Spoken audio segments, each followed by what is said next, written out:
We're outside in Cells Arena again today, basking in the sunlight. For now, until it turns night. Yeah, it's right above us.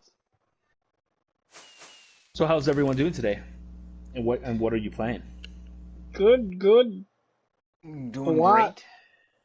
Doing great. I platinumed Ghost of Tsushima. I finished it, platinumed it. So proud of myself. I think Dad over there is proud of me as well. Boy, good. Boy, good. Otherwise, been playing Among Us a little bit here and there, but definitely was trying to beat Ghost before the Legends DLC drops this Friday, so I'm all good to go on that now. Platinum the game, and I'm all set. I popped in Dreams, was going to start that, and that's what I've been playing. Cool. Yeah. Adam? What have I been playing? Oh, I've been playing a bunch. Played a little bit more of Deus Ex. Not a lot. Kind of already don't care about that game. That Human Revolution. So that's understandable to everybody, I think. Mankind Divided. Yeah, that one. The same thing. Same difference. Stopped playing that one. Downloaded the Plus game of Need for Speed Payback. Been playing a little bit of that. I hate it because of the upgrading. Like I expected to just grind, get some money, buy some parts. Nope, it's grind, get some cards, randomly draw. Hey, you got a better part, you got a worse part, sell it. Okay, go back, do it again. So not every time you're getting something good, which kind of sucks. But I don't. It's a whole loot box thing. It's not that fun. But it's scratching the racing itch that I've had the last month and a half or so. Now probably good every now and then. Yeah, I'll finish it. I'm playing on my second account, so I don't have the trophies or anything, so I don't care about it. And then I jumped into Fall Guys Season 2. Did a little bit of that. I won 2 games. Once I played with one of our friends, the Infinite Metabolism guy right here, Kevin. Played with him. Didn't win with him. We only played for an hour, then he got off, and then I got off. But then I hopped on a half hour later. Played a couple rounds, ended up winning, and I was like, all right. And then I played again yesterday, I think, or the other day. I don't know. With another friend, and ended up getting another crown. So I'm getting close to 20. Getting that trophy soon. Got the trophy for the 500 qualifications, so that's pretty cool. Nice. I guess. Yeah. No, That's crazy. I know the new season. It's more of the same, with some annoyances. Like you have to move blocks with R2 on a lot of the new stuff. It's mostly frustrating. It's basically like you're playing seesaw on every game because a crowd just destroys you. If there's a bunch of people near you, you're either going to get real lucky or you're just going to be drowned with all the people. So it kind of sucks. Outstanding. But it's still fun. There's a gauntlet mode where there's no team games and it's all races. And that's fantastic. That's what I won on, and I loved it. And then I've been playing Sherlock Holmes Crimes and Punishments. Or Crimes and Punishments Sherlock Holmes. I don't know. Yeah. I borrowed that game from Kevin in 2017, February of 2017. Basically beat it and got almost every trophy within a week. And I didn't want to go back because I had to do one. I basically had to replay the game. And I felt like it was long enough. I thought I would only have to replay part of a game. Looks like I have to replay the whole thing, but I'm doing a chapter at a time. So there's only 6 chapters, done one a day. I've done 3, so I should have the platinum by Friday or earlier, if all goes well. And then I bought Mafia 1, and I've the definitive edition one, the remaster. Been playing a little bit of that. It's got that old game jank, but I like Mafia, so I'm enjoying it. I'm not far in it though, but I like it. So speaking of game jank, that leads me perfectly into mine. Currently playing Vampire, the PlayStation Plus freebie for this month of October. And I've definitely gotten to the point in the game where the jankiness of that game is really starting to get on my last nerve. The load screens. Oh my goodness, PS5, baby. my goodness, load screens are horrible for that game. Number one. Number two, just the menu navigation, getting in and out, just like a severe lag. Not just opening the menu, but going to the different menu sub headings for crafting, for checking on the status of each district in London. I'm running into a ton of pop-in on the overworld map now that I've basically opened up a large portion of the map. So guys literally descend upon me like the wrath of God, and I didn't see them at all. They just boop, boop, boop, boop, boop, boop, boop, and then I'm dead before I even see a hit register on me. So I'm not liking that. If all of those technicalities weren't there, I'd definitely be enjoying my experience much more. As it stands, it's definitely turning me real sour on the game. Real sour. So yeah, that's where I'm at. Nothing much else. Not too much opportunity to play much else. Yeah, I've had a Giuseppe, lot. So Yes. we have a question from the comments. Yes. Cork is back this week again. Which I welcome think back. we missed him last week. I think I don't think we saw him No, last he week. was here last week. Or Well, maybe I welcome didn't to notice him you. here last Yeah, week. he was real quick, and then he left. And then because we were like, we gotta ask him why he leaves. And then we're like, we know why. This is a question for everybody. What are your music tastes like? Ooh, I can go first if everyone wants to think. Go ahead. Go for I it. like classic '80s rock, big fan. But I really like almost all music. I like '80s, '90s rap and hip hop. I like literally everything. Pop, you name it. Like I'll be singing Beyonce at one day. I'll be singing Twisted Sister the next day. I'll be singing Andre Bocelli another day. Like I'm basically if it's got a good beat, I like it enough. So I'm pretty easy with music. Fair Gotcha. enough. So Giuseppe, you Genesis. want to go or you want me to No, go? Sure, I'll go next. I would say that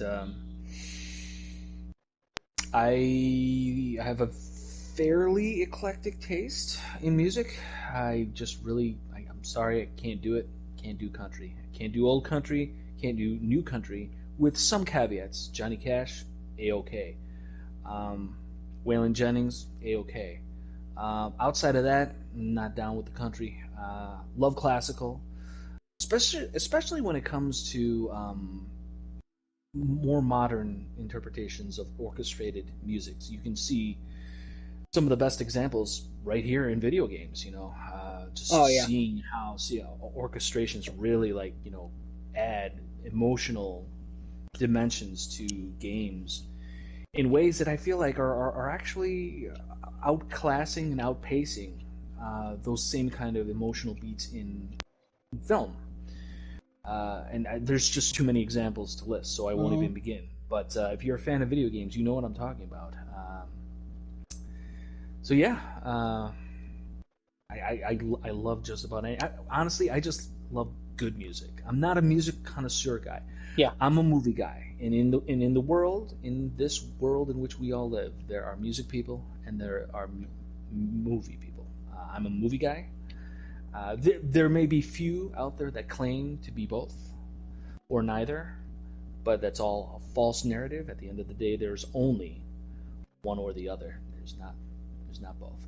All right. So, hot take right there. I would say that was a warm take. yeah. There's a little sizzle. All right. Go ahead, Genesis. It's all you, baby. I don't really have a genre of music I listen to, but I will say I do not particularly like country. I don't really want to listen to country too much. I think the only country, I don't even know if you consider him country, Jimmy Barnes I've heard, because he's just all of the memes and all that stuff. That's basically the only country that I've thought of otherwise. But otherwise, I don't know. I listen to rap every once in a while, I listen to pop every once in a while. I don't have a particular genre. Like, I'll go from listening to K-pop to listening to some rock to listening to some heavy metal, then go to rap somehow. I don't know. I just have a very odd taste in music. I think similar to Giuseppe, I don't have like I'm not a big music guy. If it's playing and I like the beat of it, I'll listen to it. If not, I really don't care for it too much. But then when it comes to video games, there are some musical scores in video games that I just listen to and I'm like, it either makes my hair stand up and it sends a shiver down my spine where I'm like, this is amazing, or it doesn't belong in the game at all. But yeah, I am. Give me a cell phone and I know which one I like. Give me songs and I don't know what you're talking about. It's like if it has a nice beat, I'll listen to it. Cool, bang, no problem. But yeah, that's what I have. It's funny that you mentioned that, talking about like the way that games have kind of like had a little bit of an impact on music, and vice versa. I'm reminded of like all of the different adaptations they made of classical pop music for BioShock Infinite, like the Beach Boys song and Cyndi Lauper's songs. Yeah. Those were actually really neat to hear, those translations in like the 20s and 30s, turn of the century kind of like style with the technology they had at that time, but in that style with like barbershop quartet style. It's like, man, it's just really neat. I mean, it's the kind of stuff that obviously you don't necessarily expect of like cover bands, because cover bands just do their best to mimic the original sound and tone for the most part, with some variants here and there. But to see a complete reimagining in the true spirit of the remake, with some of those musical tunes that some games do, because it offers a brand new context to listen to that music in, is really, really cool. And I would love to see that continue to proliferate in games, and I believe that they will. Forward. Far Cry 5. I think you both know how much I like the music in that game so much. It's all original music with lyrics. It's all like, they have two different versions, like choir and like an actual singer. Like, so good. It's in my Spotify. My Spotify's a mess. Like, Spotify keeps recommending things to me, and I'm like, you think I would like that? And then I listen to it, and I'm like, all right, this isn't in English, but I like it. Like, it's all over the place. Yeah, so. I would agree. I would agree. My taste in video game music, like I'll listen to Devil May Cry soundtrack, and then I'll hear some of the old Fallout music that used to be humming and singing every once in a while. I'm like, this is great. Like, I just bounce from one thing to the next, and I'm like, what in the world do I even try and listen to? Yeah, it's a mess, but hey, a lot of good stuff. It's who we are, I guess. Absolutely. Yeah. Hey, so that was a great question, by the way. That was really insightful. Always good questions. Any more questions, feel free and pop them in the chat. I'm always watching. Also, tell us how long you stay for, why you stay, why you come back, why you leave, why you never stay the whole time. Okay. I got another one. I will ask Quark the question, but so Quark says Giuseppe seems to enjoy movies. Thanks for pointing out the obvious there. Well, it's obvious to us, but you have to. Yeah. Yeah, figure it out. He wasn't here for the first What are episode. your favorite movies, each of us? Ooh, favorite movies. Oh, Giuseppe, I'll let you go first on this one. I guess we'll keep it to top 3. Top 3? Oh, God, I can't pick a top 3 of, like, all time. So first of all, I definitely have to say, there are far too many excellent films out there, especially off the, spur of the moment. But I always go to my favorite movie of all time. And my favorite movie of all time is Casablanca. Casablanca is the movie that made me fall in love with movies. And I watched it for the first time as, like coming off of elementary school, going into freshman in high school. So obviously I had, at that point in time, I'd been exposed to movies.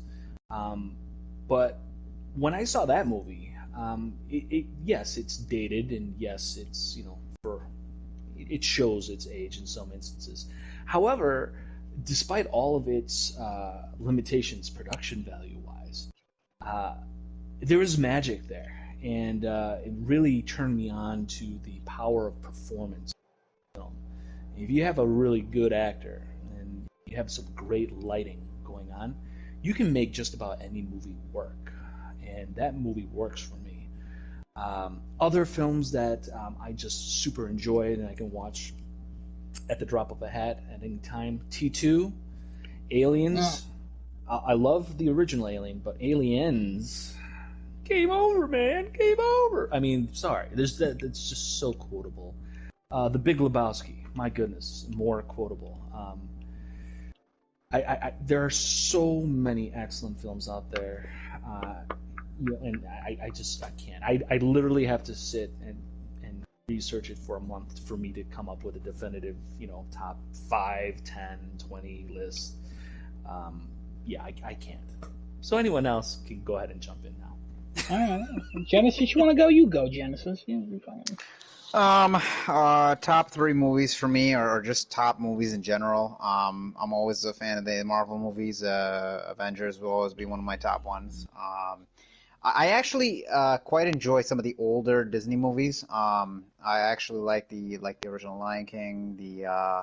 I actually never watched Aladdin up until like maybe a year or two ago. The original Aladdin. I like that one a lot. I really like that movie. On top of that, I would want to say any of the Dark Knight series. Definitely would watch those any time of the week. So good. I'm trying to think of any other ones. I don't know if this is a movie, but it is a movie. I mean, it's a film, but it's Final Fantasy VII Advent Children. I like that. That was actually really good. I actually like that counts. Yeah, sure. Yeah. Great looking game. Great looking. Yeah, absolutely. Great looking game. Great looking film. Right. It's because it now looks like the game. Yeah. Yeah. Exactly. Yeah. But I'm trying to think of one other one, and I can't off my head. The recent Dragon Ball Super movie. I absolutely love that movie, and that was one of the anime movies that I would pick up and watch at any point in time. That movie had such good animation in it, such good fight scenes. It was one of the Dragon Ball movies that for a long time they were on a steady decline because they just started to lose the production value in the movies. And this one just skyrocketed right back up, and I was like, that's awesome. I downloaded the 4K HDR version of it. I was like, man, this looks so good. But yeah, those are my, some of my top movies that I really enjoy watching at any point in time. Nice. Cool. My number one is easy. It's Batman Begins. I've seen the movie. I'm not going to even say the number here. I've seen it a lot. I watch it at least once a week. It's a good movie. An obscene amount. It's ridiculous how much I've watched it. Sometimes, one time we were doing the podcast and I was watching it. It's not important, though. That's not important. Figure that out one day. Right. But yeah, that one, I really like There Will Be Blood. I think that is just one of the best films ever made. I know a lot of people are like, it drags a lot. I've seen that movie probably like 15 times. I don't know why, but that's another one I could probably just continue to watch all the time. Daniel Day-Lewis, Force of Nature. So good. Going comedies, I know I'm going to get a little hate for this. I really like the Juno. I thought that was a really funny movie, but so we're going to move on. I haven't seen it in some years. I have to rewatch it. Why would you get any hate from that? I think that film is well regarded. I don't dislike it. Again, not talking about you two. We're on the internet. Oh. So I'm just saying, though, I believe that Juno is well regarded, but yeah. Yeah, and then I like The Nice Guys a lot. I think that movie's really funny. Animated. Ish. All right. Ish. I'm sorry. It's okay. I love Russell Crowe and I love Ryan Gosling. Throwing those two together and putting clown masks on them, again, metaphorically, not literally. It's like, okay, but hey, as long as it's worked for you, that's what makes me happy. It's literally my list. And then Moana. I really like Moana a lot. I like Moana. I like Moana more than I think anyone I know likes Moana. And I don't know why. Probably. Maybe it's because I'm the daughter of the village chief. That's not important, though. I really like Moana. Into Spider-Verse. Sure. Spider-Verse, real good. Really, it's like probably the best superhero film ever made, honestly. That's super. Yeah, Probably it's one of could be them. in there. It's definitely one of them. That movie's amazing. I would allow But that into conversation for sure. yeah, this is It's really quick. good. Like, I could name, like, Whiplash, older movies. When I was young, my favorite movie was The Mask. I'm sorry, Giuseppe. The But, Mask. yeah, I know. Son of the Somebody Mask. stop him. I saw Son of the Mask. Guys, don't ever see Son of the Mask. Jamie Kennedy, I hope you're out there somewhere and you're sad because you were in Son of the Mask. So, and probably other life choices. But, yeah, Well, you those know, are my movies. There's a lot more, like, I know I named, like, newer ones, but there's a lot more. Desinoto chimed in with his favorite movies as well. Oh, what are they? Read them off. The Dark Knight, John Wick, and The Conjuring. Oh, okay. Oh, man, I didn't even mention The Raid. Oh, Desinoto probably likes The Raid. Yeah. In The Raid 2, oh my god. Oh, what a wonderful theater experience. I almost brought up last week. Oh my god, so good. Those movies are so good. I've never pirated a movie and then bought like 7 Blu-rays. Desinoto agrees with you. His favorite movies have been changed to The Raid and The Raid 2. Oh yeah, baby. Those movies are so good. Those are so good. Oh god. So Raid 3 one day. One day, maybe. Probably not, but maybe one day. But John Wick, real good. I like 2 a lot as well. I like 3 more than 2. I know I might be in the minority on that. 3 I don't think was as well received as the others. I think people thought it was getting stale and the ending kind of sucked. Honestly, I thought that Keanu was really starting to show his age in 3. I know he wants to do as many, if not all, of the stunts and all the the fisticuffs, the gun fu, and all that as possible, but he started to show. I really love the first one. The first John Wick. Yeah, I didn't see his age. Like, to me, he's always been a little bit stiff because of how long his arms and legs are. But I think it just works so well. I'm going to have to rewatch 3 because I haven't seen it since theaters. That's the only one I don't own on Blu-ray. Also, and also, let's also not forget The Matrix. Forget the sequels. Forget the trilogy. Matrix. The first Matrix is good. Yeah. As a standalone film, honestly, that is one of those perfect standalone films. Didn't need a franchise, didn't need a sequel. Honestly, the whole story totally works from beginning to end, totally self-contained, and it was just beautiful. And it was revolutionary. It completely reset the standard for, for basically digital filmmaking. Yeah. For the industry moving forward, and basically the reassessing the standard for action sci-fi. It really pushed the envelope. Cork's got his favorite movies in here. What are they? Cork's enjoyed Logan, Prisoners, and The Little Prince. Wow, you big fan of Hugh Jackman. Yo, Prisoners. Let me tell you about Prisoners. That is an intense film right there. Riddler's Honestly, in there. it's the kind of movie that I want to go and I don't know, crawl into a dark hole somewhere. Not just because that's where you essentially leave, or where Mr. Hugh Jackman's character is essentially left by the end of that film. Spoiler alert, if anyone. It's too late now, but yeah, who cares? But man, an intense performance film right there. They're going back to what I was saying earlier. Intense performance, but man, you got to be in the right mood for it, because if you're not feeling too hot that day, you might turn a little suicidal come the end of that film. So, not to joke about suicide or anything like that, but it's a very dark film, and it's meant to put you in a very bad mental state, but intense. Prisoners, yikes. Highly recommend. Really, really good film. Highly recommend looking up the poster of that. Hugh Jackman looks like Ethan Mars in Heavy Rain on the poster. So Jason. much. It's so weird. It's so weird. Jason.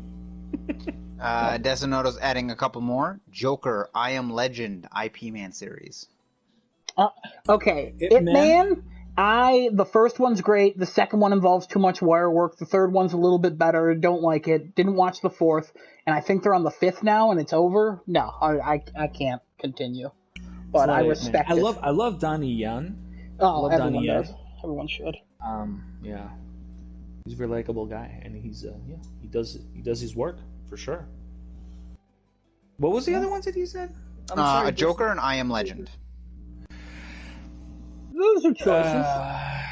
I really yeah, like Joker. Joker, I think, is a really good movie. I've seen it a few times. Good soundtrack in that one. That's actually one. If we're talking about like music and stuff, I actually on my Spotify have the Joker soundtrack. And I Am Legend, I like it. The ending ruins the whole movie for me. Both of them. I think they're both terrible. They clearly had no idea what they were doing. Yeah, I know it's based off a book, but that ending just falls apart for me. Also, the Batman v Superman tease in that, it was way too early, and it got me excited for too many years. Right. There was a Batman v Superman tease in that movie? Yeah, there's a Batman v Superman poster in it. When they're in Times Square, he's yeah. What the hell? I've never seen that. Okay, Cork also added, we can't forget about the Hangover trilogy. The Hangover. Honestly, I could go ahead and forget about it right now. I've forgotten about it in T-5 4 up. Already forgotten. I saw the first Hangover in theaters with family, and my family. It's not a family movie, but my family enjoyed it way more than I did, and I still thought it was okay. I thought it was funny. It's just not my type of humor. Hangover 2, I didn't like at all. I didn't like how Stu or Ed, whatever the hell that character's name was, the dude who pulled out his tooth, I didn't like how he was getting married to some different lady and not the baby lady from the first one. So I was already going into it upset, even though I have Ed no, Helms, yeah. I think his name's Stu in the movie. And right, yeah. I have no connections to these characters whatsoever, and I was like, why is he marrying her? That's messed up. But, yeah. And then 3, I don't even know if I ever saw 3. Desinato added, he liked the original ending for I Am Legend, gave a whole different meaning to the infected. Yeah, it did give a different meaning to the infected, but at the same time, like, I don't care. You know what I mean? Like, they're alive. They're alive, and they clearly feel and they love, and like you should feel bad for killing them, but also they would try to murder him. Right. I think either way, that movie for me was just, I didn't like the ending either way. I agree with you. I honestly, not enough dog killing in that one. You know what I mean? Will Smith kills a dog. Not enough. Not enough times. Need to. Any opinions on the Rocky franchise from Cork?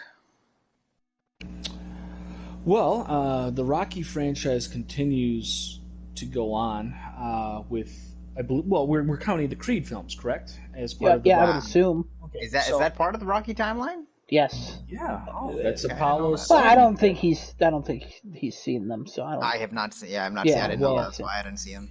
I would say it's an amazing accomplishment to know that there even is a Rocky franchise, considering where it started through the singular efforts of Mr. Sly Stallone, having written it, won the Academy Award for Best Original Screenplay for Rocky, and viciously lobbying the filmmakers to be cast as the titular character. He wrote that? So I didn't even know he wrote that movie. He's an Academy Award-winning writer for that film. So Sly Stallone is singularly credited with the Rocky franchise for all the right reasons in the world, and he made that franchise the franchise. As it stands, though, I'm pretty sure the franchise peaked against Mr. Drago, Ivan Drago in Rocky IV, and it hasn't really ever come back up since. Creed was probably the closest it came to coming back. The Creed films are great, no question about them. I like contemporary boxing films every once in a while, even though I don't particularly care for boxing as a sport, as an entertaining sport. Same. But boxing films can be quite entertaining. But they haven't, in my opinion, they have not come back up as powerful as Rocky IV. Because, I mean, for crying out loud, they were trying to do some kind of, geopolitical commentary, it's like, hey, bridging the gap between East and West and trying to find, commonalities and from completely different ideologies at that point in time. And honestly, probably still to this day. So, I mean, hey, the Rocky franchise in general is a great thing and a huge accomplishment for Sly Stallone for everything that he did to create it. So, thumbs up to the franchise in general, but it definitely peaked at 4. I think what we're trying to say is Rocky is good, but it's a little rocky now.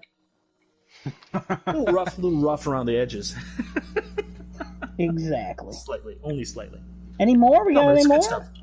That is it so far, guys. I'll let you know if anything else is here. All right. Cool, like it.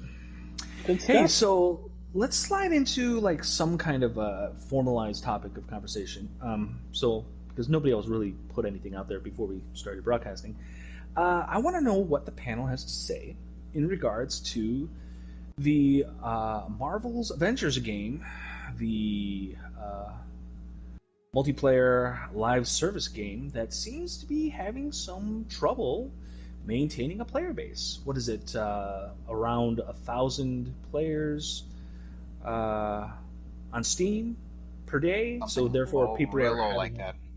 They're having a lot Is there of more trouble. information on this, or? Well, other than the creators are desperate, trying to get people to re-engage with it, saying, "Hey, don't worry, we're." I believe they put out a statement recently saying that, "Hey, don't worry, the new content that's coming out is totally going to bring everybody back, and everyone's going to be super psyched about it." I don't know. I mean, like that. One of my biggest issues with live service games is that live service games very rarely have anything awesome to say about what's happening now in the game.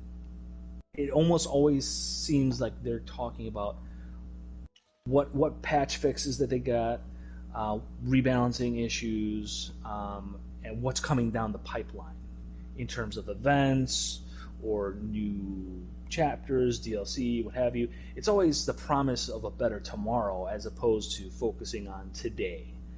And it seems as though that whatever came out of the package for the Marvel Avengers game doesn't seem to really have the stuff to sustain interest, and the community is showing it. I mean, like, honestly, you don't get that few concurrent players running your software unless you really have kind of a dud on your hands. So let me provide a little bit of clarity or context in this. It seems as though the PC player base is really the only one that is actually Low? very low. Comparatively to PlayStation's player base, it's about and again, I don't know how exactly accurate these numbers are, but this is from GameStat.com here looking at this. So as of October 4th, the total player count's 1,900,000 players. Returning players are 630,000, and they rate this based on returning players who have at least earned one trophy in the last month. What? So that's very what they're looking inaccurate. at. That's not. Those are not. I don't know what you do with that numbers. One trophy in a month? That doesn't mean that there are 600,000 players engaged with that game. Not a chance. So I'm assuming this is people who have at least earned the trophy in the last learned one trophy at least in the last 30 days. Do you mean earned, not learned? Earned. I learned. Oh, you said learned. Oh, I'm sorry. Maybe the way it sounded. So that's what I'm looking at here. I can check the Xbox numbers, but it seems like the PC numbers are the lowest, and they attest this to a couple things. There's very little end game content apparently. The things that you do in the game are very panned out to be straightforward and linear. So like once you're done with them, you're done with them. Like there's nothing else to do with them. Unlike Destiny, where you can go in there. There's farmable locations. There's ever-changing locations. There are updated locations.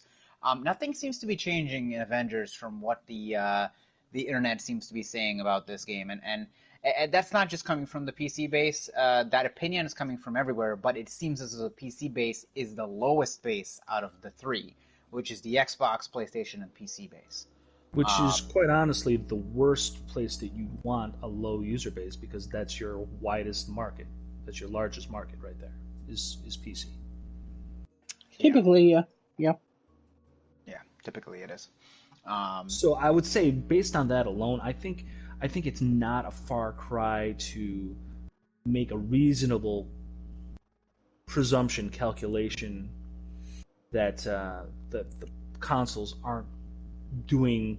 They may not be doing as poorly, but they probably aren't doing gangbusters in terms of player engagement, interest, actually running the software. And I know you guys, you enjoyed a couple days playing that beta. We talked about it a little bit on the podcast here. Definitely should have tried the beta. I wouldn't say enjoyed. No, you Okay. should have definitely tried it though. Giuseppe, I think if you had tried it, not to say that because you would have enjoyed it, no, but so you understand, I think, where he comes from when he says that. Yeah, So- I enjoyed my time with Genesis. It's in the game. Like Genesis and I could have just stared and talked to each other while watching somebody else play the game, and I probably would have had a better time. So, like, not to say the game's bad. The game's just not. When it launched, it just wasn't done. This is a game that clearly was not done, and I think a few weeks ago they had patch notes that addressed like over 1,000 issues in the game, and that still doesn't fix most of the issues.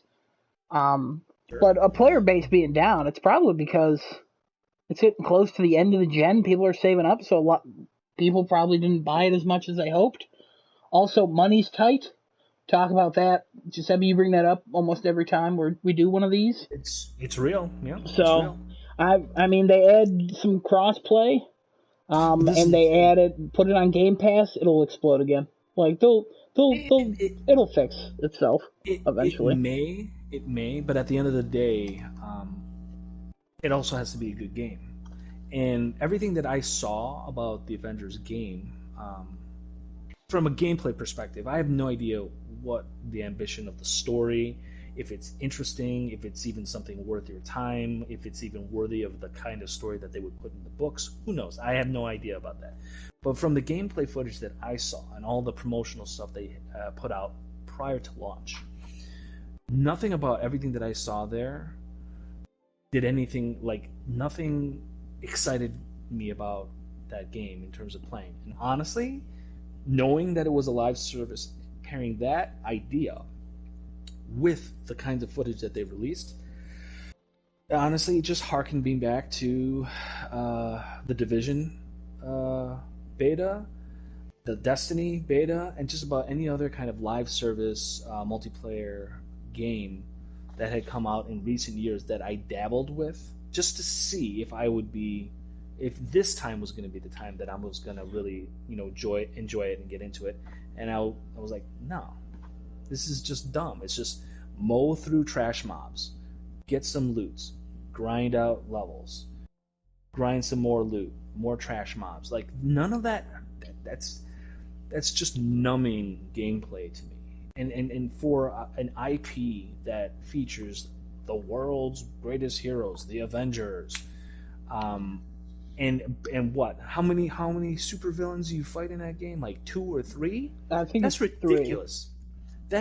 That is ridiculous. Okay, in a comic book video game where you're literally, I believe, you're kind of like going around the world, right, to all these different locations. Yep. Yeah, pretty much. Yeah. So guess what? There's a whole lot of supervillains in the Marvel universe that are all over the world.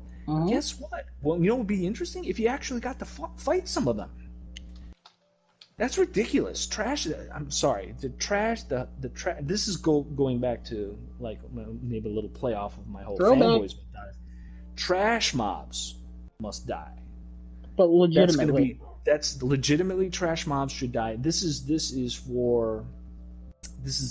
week's phrase of the week. Trash mobs must die in video games, because of this. This Marvel's Avengers game is not the perfect example for it, but it is the most recent example for it. So let me provide as a gameplay mechanic. I just hate it. 2 more things of context here. Currently, the Reddit, that is the Play Avengers Reddit, where the unofficial uh, Marvel's Avengers Reddit is. It's 49,000 people who have joined this Reddit. Currently, at this point in time, there are only 975 people playing it. Okay. So that for the hardcore, that doesn't seem like a lot. I gotta be honest with you. Even for like a casual, like a lot of people are on Reddit now, like to load it up and join. That doesn't seem like too many. For the playing now, like, I don't know, how do they know? Like, how does your Reddit know that you're playing it if you have a PlayStation 4 version? You connect your Reddit to your PlayStation account or your Xbox account or your. And it automatically can tell. Mm-hmm. Oh, that's how the hell does that work? Because to my Reddit, what I'm playing. You Reddit like the example, it'll tell you how many people are playing currently God of War. Wow, I had no idea that was a thing. Yeah, also, matchmaking is broken. So but yeah, no, the game is still filled with so many technical bugs. Like there's so many. Like if you just go on Twitter and you type in the Avengers game, maybe 6 out of 10 tweets about it are about issues, and the other 4 are like, I'm having fun, or I can't wait to buy this and play it on next gen. Well, I know people are waiting for next gen for that game because it's already confirmed that loading times are fixed. The game is being like corrected or whatever. It'll work. We don't know if there's cross gen play. There's still no cross platform play. I know that's been wanted by a lot of people. The cross-gen play was going to happen no matter what game you had via PlayStation side. Am I wrong about that? You might be right. I honestly don't know. As far as I know, they haven't confirmed anything. It's certainly possible that they have. I don't follow the game closely enough. Yeah. But next gen is going to save that game. A better game. No, it's not. No, game. No, I'm not saying it's going to save it. Yeah. It'll help with the long-lasting life. It's not I don't know, man. And they have content planned to be coming out, and they'll patch it. It'll get better and better. Like people are saying the Spike's going to come back with Spider-Man on PlayStation side. I guarantee you, yeah, that'll definitely help. Will. Also, before we continue, Mr. Klopto has jumped into my chat, and he's desperately petitioning Adam to join. You're in command of that, but I had already suggested to him that it's probably not in the cards. I mean, I'm in the middle of doing something, so it's going to be tough for me to do that. Well, I don't really look at my phone. Plus, it's charging right now. It's all good. Anyway, getting back to Avengers really quick. Is there something specific, though? No. He wants to join Minecraft. Oh, no, that's a no. There's going to be a transition after this, because I have another question from Cork, but keep going. Oh, okay. Yeah. So again, but just really quick off of the Avengers thing. Yes, Spider-Man, whenever he drops, the people are going to surge on that because yes, that's the power of that character. Chances are he's probably going to play very, very similar to, at least from what I've seen, similar to like a Black Widow style. Just seeing how she kind of traverses the map, and they'll probably like extend the whole web slinging aspect of it. It could be like Miss Marvel, because she actually swings from stuff with her stretchy arms. Oh, does she? Okay. Yeah. Well, then that's a thing, too. But they just need a better game. And turning the Avengers into a looter shooter, that's... No. No, it should have never been that. The original concept of this game looked cool, and then when they went on to say it was a live service game. The original concept was it being a live service game. You mean the original, like what everyone thought what it was going to be? Seemed That's cool. What I mean. Yeah. Yes. I'm sure there was a concept originally that it was like, what if we just make a single player mission? And then Square Enix was like, yeah, but how do we make money forever? So, and then it turned into this. Well, actually, it was more Crystal Dynamics who does that, because they want to do the same thing with... And Crystal Dynamics is owned by who? I understand that, but Crystal Dynamics is the one who mans, like, Lara Croft and things like that. You don't really see Square Enix's name on those. They have Eidos and Crystal Dynamics, which, yes, I understand. They're owned by them. I understand that. Okay, I feel like Yeah, All right. Square needs to get their quality control board on Yeah. top of things. Maybe they Yeah. can fix Marvel's Avengers. Maybe. They're the big dogs on top there, so it really comes down to them. Like Crystal, they've developed and stuff. Props to all the people who worked on the game, and I'm sure they were like, we want to delay this before it came out, and Square was like, no, you got to get this out. You got to get this out before next gen or something. They should have just delayed this till next gen. Another phrase that you should almost always attach to live service game is rush to market. An incomplete game, broken game, just get it out there because we need to start cashing in quick. Yeah, in some ways I get that. Tie those two things always together. Always together. And it's a mistake. This is why everyone out there should be very, very hesitant about the new next big live service game because, quite frankly, there are very, very few licenses out there as large as the Avengers, and even that is not enough to save this current product that's out there right now, just by virtue of the strength of the IP. Also, forget the game, forget the mechanics. Yeah, just wait. It'll get updated and get better, hopefully. If not, it'll be gone and you won't have to play it. So, problem solved. Cork has to apologize for making this transition, but he wanted to know what are your thoughts on Black Mirror? I actually have never watched any of Black Mirror, so I have no thoughts. Yeah, I've none. Giuseppe, have you watched Black Mirror? Yes, I have watched. Not all.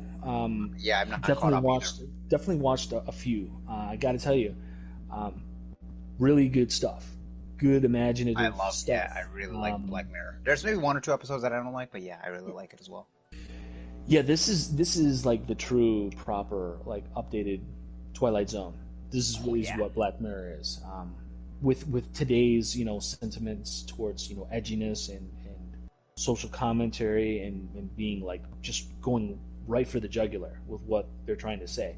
Very artistic, lots of really cool visual design aspects to it, but my goodness, that one with the British Prime Minister, man. Oh, dude, my God!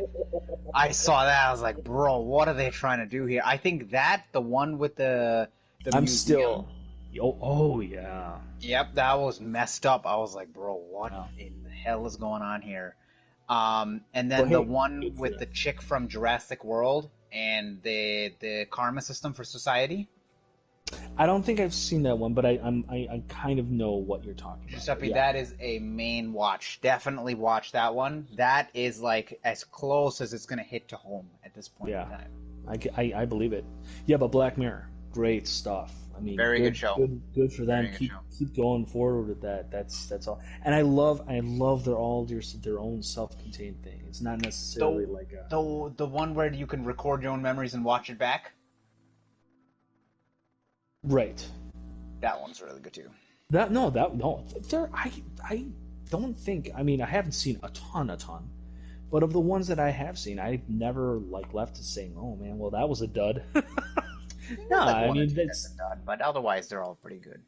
Yeah, it's good quality stuff. Good quality stuff. I do. Transition back now. Transition back. All right, what's transition back? Bring us back, Genesis. We were going to actually talk about the teardowns of these consoles now. Do it. So the PlayStation 5 teardown, as many of people have seen this, I think what is the count up to? 7 million people have seen this now. Yeah, it's over 7 million now, 7.5. Yeah, I think. yeah. There is no official teardown from the Xbox side, but there are people tearing down the console. There's also unboxings. There's also warehouses full of them. But the teardown of the PlayStation 5 has just been getting so much traffic from YouTube, from Twitch, from the news outlets and all that cover gaming. All in all, this console looks just monstrosity, like a big monstrosity. It looks amazing. It's huge. The interchangeable faceplates make me excited to see if third-party people are going to do this. Hey, get your faceplate for whatever game you want, of Ghost, of Crash, of Last of Us, or whatever, changed the faceplates. The dust collection areas are ingenious. I think there's still gonna be dust in other places of the console, obviously, Yeah, but they but said those that are gonna it's be not good. 100% guaranteed, like it'll clean out all the dust, but they're like, hey, just vacuum this out like every couple months or whatever, it'll be good. Absolutely. That'll be even easier to keep your console well maintained. The fan is gigantic, which I expected because they have to have a very good cooling Yeah, solution double from the thick. PlayStation 4 and PlayStation 3 issues that they've had. Um, I don't know what it sounds like. Most people are not reporting that it sounds like a jet engine, so that's also a plus. Um, or not most people, I'm sorry. The people who have gotten their hands on it, like the But in Japanese and Japan, stuff they like were in that. a Yeah. closed environment for like a few hours with it. They said it never got loud, but at the same time, like that, I can't imagine this thing gets loud. So but we just have to wait until like we either have it or like other people get it, so we can hear about it. But like it's got to be quiet at this point with how big I that would heat sink is and how big the fan is and how tall and the machine is. Like it's got to be quiet. I would assume so. The heatsink is enormous. They did a Yeah. comparison with the PlayStation 4 Pro and the PS4 heatsink. Absolutely enormous. Um, if this thing does not, move your heat away from your chips, then I don't know what the hell is, what's going to do it for this console. But I think overall the console's teardown wasn't too bad as far as what I thought, except for maybe removing those little black borders around where the lights are. Um, and you actually don't void your What? warranty if you take. So like when you take the faceplates off and you have to remove the outer black shell of the console, I remember them pulling off the black. I don't know what you call it, but Oh, where the the vents are. plastic vents? Yeah, yeah, yeah, Yeah. yeah. Yeah, they That. just pull it off. Yeah, I don't know. I thought that when I saw that I was like, I don't know how well that's They're gonna come probably out with screwed in everything, but because that video cut off like a lot of screws. They're like highly edited because at the okay. end you can see all the screws on the side. Right, right, right, right. So, and then like Um, when he takes the one screw out of the fan, like there's three other screws they don't show him taking out. Like there's probably like 25 screws they cut out of that oh video. yeah, oh So, yeah. but yeah, it's a big console. The SSD, you do have to go into the console to put it in, but it doesn't seem like it's that difficult to do. Um, the stand is much nicer than I thought it would ever be. Yeah, Um, I agree. but I don't think we've ever had like a Sony included stand when you buy the console. Usually it's like a third party who makes it. Yep. Yep. Because well, this one they have to include it because you need it to stand up either way. Yeah, yeah, it won't So stand on its own otherwise. yeah, The only other thing too, the back of the console also seems to have a USB. Is that an A or a C in the back? I know there's an A in the front and a it's C in the A. front. It's an A. A in It's the a back. 10 Okay. gigabyte A. Okay. Yeah, that was. I mean, compare that to the Xbox, which has the two A's in the front and the one A in the back. I think it's two in the back. The two A's. Two in the back and one in the front. Two A's in the back, one A in the front, and one C in the front. For Xbox or PlayStation? PlayStation. Yeah, Xbox has got one A in the front and two A's in the back, I think.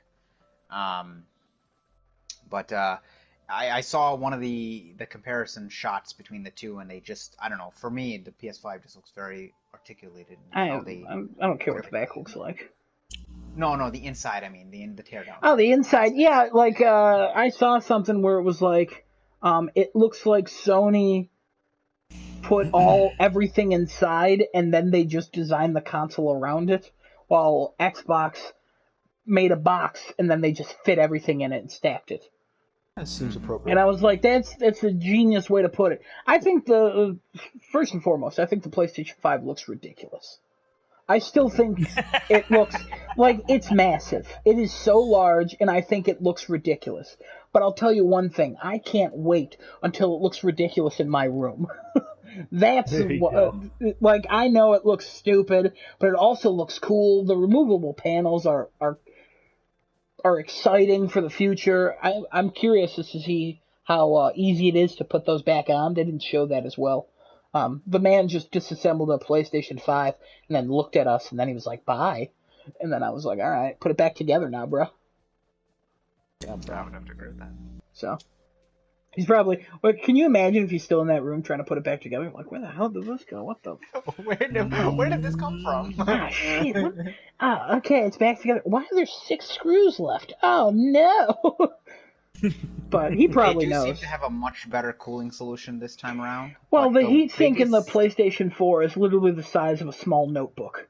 Yes. It's very tiny. The one in here is literally the size of maybe a keyboard. Oh, yeah, it is huge. It's very large. I will say, though, the biggest controversial thing that they've been talking about with the teardown of PS5 is the soldered SSD. With a lot of people saying, hey, that's not good because we can't change it out, and if that dies, your console's basically dead. And then some people are saying that's good for longevity because you now no longer have to worry about something going wrong with your SSD. It's embedded with the console and everything's in there. Plus, you can stack memory on top of it. So Also, you get a 1 terabyte SSD. It's now 1.625. Breaking up. what? No, you're breaking up, bro. That's not Genesis. That was you. Oh, Yeah, you're breaking up. Genesis, do you hear me? Because I hear you fine. So it's on your side, Giuseppe. Giuseppe, for a minute, I heard him break up for a minute. But anyway, so I'm sorry. Go ahead, Giuseppe. No, that's all I was saying. What I was saying, though, Sorry. the SSD being soldered to the motherboard, at first I was like, oh, that kind of sucks. But then I read about it, and it's not like an HDD. Those typically have a fail rate within 5 to 7 years. An SSD does not have that type of fail rate. What is the fail rate for SSD? I don't know. But an SSD lasts much longer than an HDD, just because of how it works, and it's just something that lasts much longer. And it is nice. Mechanical in it, so. Yeah, but there is something about it that it helps it to last longer. Like, I don't know how it works. Like non-moving parts because an HDD I don't know. has to have moving. Yeah, it has. There's no moving parts, right? Yeah, that's it. There's probably more to it than that, but yeah, that's probably the main reason. Again, I don't know too much, but it is nice to have, like, hey, if you want to expand it, you don't have to buy a 2 terabyte to get 2 terabytes. You only have to buy like a 1 point whatever terabyte to get 2 terabytes because you already have that 825 that's already soldered to the motherboard, which is nice. Yeah, like that's really nice. It's basically you can have that. You can put install an additional SSD, and then if you want, get an external SSD as well, or an external hard drive and attach it to your console. Like, if you really wanted that many games on your console, you could put so much on here, which is really nice. But at the same time, like, I don't need too much, and I'm not worried about that SSD unless, like, I mean, ask me 5 years from now if my PlayStation 5 is dead. Right. So, yeah. I can't imagine that it'll be too bad. Plus, everything we do now is now saved to the cloud. So even if the console goes down, like, I don't care. Like, I hope it lasts a long time, but if I want another one, I could literally... Like, if my PlayStation 4 died right now, I'd be crushed and cry every day. Also, I'd be like, hey, guys, my PlayStation 4 died. Please continue the podcast. There you go. But, and then I'd log on to Amazon and buy a PlayStation 4 and be like, all right, that should be good for next week. But at the same time, like, all my saves are to the cloud. The games are in my library or on disc. It'll just take me like a few hours to download everything, and then I'm back to where I was. Like, it's really not, it's not too much of a hassle anymore. It's expensive, but it's not too much of a hassle anymore, thankfully. Because I remember when my PS3 died, and we had cloud saves, but there weren't that many. Right. So, and then I lost almost everything. I mean, I still have all my trophies and stuff. Thank you. But, yeah. I would have been crushed. Well, yeah. But yeah, I think that's all we got on the teardown. Mm-hmm. Ooh, what time we at? We're at 11. Real quick, we can talk about backwards compatibility. Just real quick, because PlayStation finally confirmed that it's backwards compatible with every PS4 game except 10 of them. Joe's Diner, Afro Samurai 2, Hitman, the Hitman Go Definitive Edition or whatever. Yeah, like there's 10 of them, mostly obscure games. Probably the most news outlets that ever covered them this last week. This week.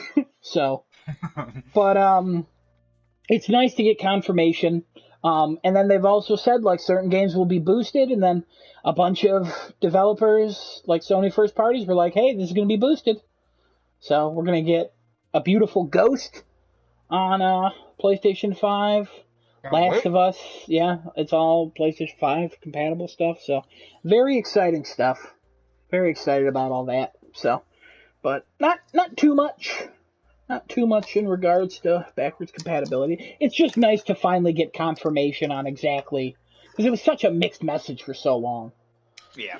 Like, hey, the top 100 games will work. Oh no, the top 100 games will be boosted. Well, it's more than 100. Actually, there's not really a number to it yet. It's just a bunch of games are going to be boosted. Most games will work. 99%. Well, 99% of over 4,000 is still like it's not a small number. I mean, comparatively it is. It's only 1%. But at the same time, like just give us direct information. And they finally gave that, which was nice. Yeah, they're finally good about it and gave it. But Xbox aside, they've basically said that they're also backwards compatible, and I think nearly all is what the word that they use. But they also decided to add in about how their games are able to double on frame rate. That's their terms, and we'll provide context. Not all of them. Exactly, not all of them. And then just says certain games. It's similar to the boost mode, except it's native. But I don't know the difference. Right. We were talking about this a little earlier, right before the podcast, and Giuseppe was talking about it as well as Adam inputting a couple things. But it's basically them saying, "Hey, it's not boost mode, but it's boost mode." Because it's not boost mode because it's native. It's a different technology, and this gets into a territory where I don't think I have the technical understanding. I mean, I don't have the technical understanding at all. I know I don't. And I feel like some of us, even though others are better than me, I don't think we really fully understand how it works. So we can't, like we could say, like, I don't know how it works, but honestly, from what, again, just based on a couple things, the history of the industry and its lack of transparency and its tendency to overhype as opposed to be real about the offerings of what its software and hardware can actually deliver to the actual game player on any given day. I would say those factors combined with this very, very vague conceptualization as to this frame rate boosting, I think that's a whole lot of nonsense. I'm sure it'll be able to do it or show that it does something like that for certain games. But at the end of the day, I just don't understand how an algorithm can add data, which is what you need for more frames, for smoother animations to make it go. It's not just a processing speed thing. It's not a resolution thing. You need more data to make those frames fly. And I'm sure the technology is basically going to be mimicking the best that it can do to give you the illusion of that frame rate more often than not. But I have to believe, just based on the industry itself and its history with talking about these things without leading, because honestly, if this hardware were capable of doing that, even semi regularly, maybe with like a fraction of games that currently exist and ones that are coming out in the short term, like 25%, maybe even 10% of their games. That would be a big selling point to a lot of people, because there's a big market for looking for frame rates. Frame rates is like a big deal for a lot of people, and if they're really capable of doing that kind of doubling frame rates and locking them at 60. Did they say that they would lock them at 60? No, they said that they would go up to 60, up to doubling, right? That's what It's Yeah. unlocked up to 60. Okay. So again, that's also kind of like a little bit of an out right there too. It's just my main criticism of that is that they put that statement out there, and people are going to interpret that as, "Oh my gosh, it can double the frame rates," and that's not really what it's doing. People are already interpreting it that way. Right. They're already interpreting it. Yeah, and that's on some people to make sure, like you're aware. It's Giuseppe, and we always say, like, just make sure you're understanding what you're getting into. Read, always doubt. Just press X Always to doubt. Definitely. And just do your research. Digital Foundry, I can't recommend them enough. They've been testing a lot of backwards compatibility games for the Series X. I think just the Series X, because they're one of the people who got a Series X like a month in advance, because a bunch of like social people got them, or media people got them. And they were like, oh, this game, it runs way better, and like, oh, frames on the Xbox One X, they were at 25 mostly. And on Series X, they're at 50 or 48.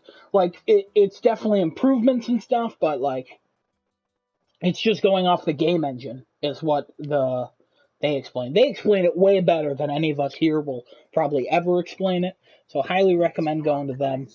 Video game analysis, is that what it is? Like, not degrees in video game analysis, but we don't understand. I mean, they understand the tech, the hardware, the software. They get it. They're smart people. So, and I think they just hit 1 million subscribers too. So, highly recommend them. I've been Check them watching out, a lot maybe of their sponsor us stuff. one day. The last year, they're sponsored by like wireless mouses in every video now, they say. So I don't know if they're sponsoring other people, but that is a goal, sure. But highly recommend that channel. Really been watching a lot of them the last few months. So go there. So I think to wrap this up, backwards compatibility. It's a nice bonus. Doesn't really matter in the grand scheme of things. I don't really care about backwards compatibility. I want new games.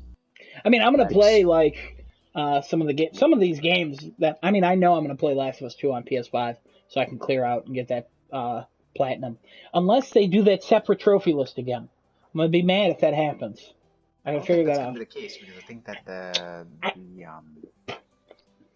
They haven't confirmed it. Transfer? I think you can transfer your saves through the cloud, but also some games to the PlayStation 5 version of the game you can't transfer your saves unless the developer allows it. The wording on that is so messed up on the website.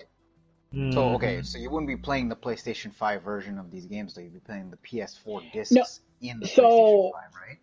Yeah, but like for like Spider-Man, that's being remastered, Miles Morales, even though there's a PlayStation 5 version of the game, it's a free upgrade, and Insomniac has confirmed that you can transfer over your save, even though it's a completely different version on the PlayStation 5. Spider-Man PS4 is being remastered, and that's a completely different game, and you cannot transfer your save for that one. It's very strange. I don't know why Sony has done it this way, and I mean, hopefully it'll go away in the next like year or two. I mean, for me, it'll go away starting next month, but for everybody else, like when they all eventually come across, if they do to PS5, like I have no idea what it's going to be like. Like, oh, I played this game. Oh, I just bought a PS5. Oh, I have to start over in Skyrim? That sucks. But it should be fine. Actually, people are crazy, and they'll be like, I got to start over on my 11th different version of Skyrim. Already started over. Let's do this. And then they just play. Like, who cares? It actually might not even work on PS5 because Bethesda, you know. Skyrim on everything. Yep, Skyrim. Anyway. Oh my god. But, also trophies were updated. That happened after or before? That happened after. It did happen Guys, after. trophies were updated. Platinums count for more. It's cool, but at the same time, you level up too quickly, so levels don't really matter unless you get to like certain points. So Sony, good job, I guess. Thanks. It's supposed to look better on PS5. PlayStation Blog France said that you could trophy track on certain PS5 games, and they took that down. Hopefully they took it down because you can trophy track on everything, because it should be something very simple. But we'll see. We'll see. I'm 371. So. I think I ended up going to 302 after the platinum from You did. Ghost of Tsushima. Yeah, you did. And Giuseppe's 391. There you go. So. Yeah. What else? Awesome. What else you boys got? What do you got? Hit me with it.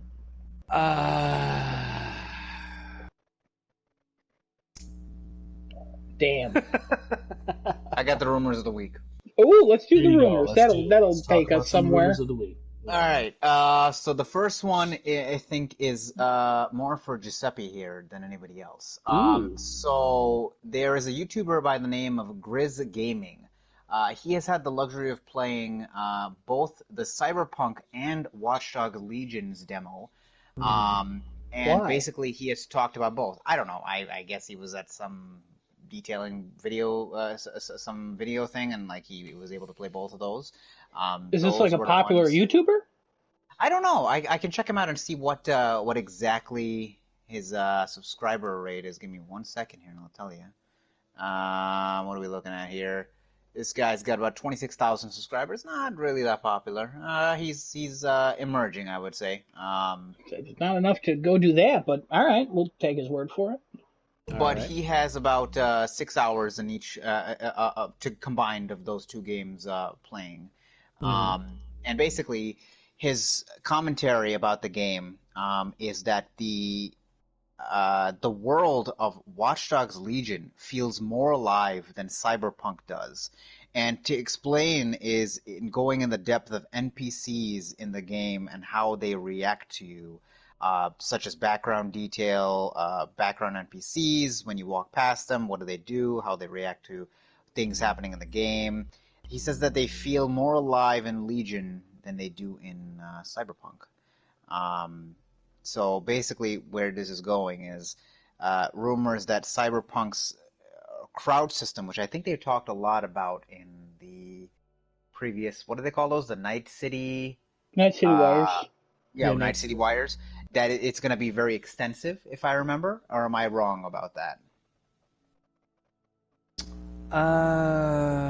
So like how the crowds react, are the NPCs going to react to you? Are they going to be more dynamic? Are they going to offer more lifelike things, or did they not talk about that at all? Because I thought I recalled hearing about how NPCs are being extremely worked on in Cyberpunk. The rumor basically is that Cyberpunk might be facing another criticism against it, where you're comparing it to Watch Dogs Legion, which is not.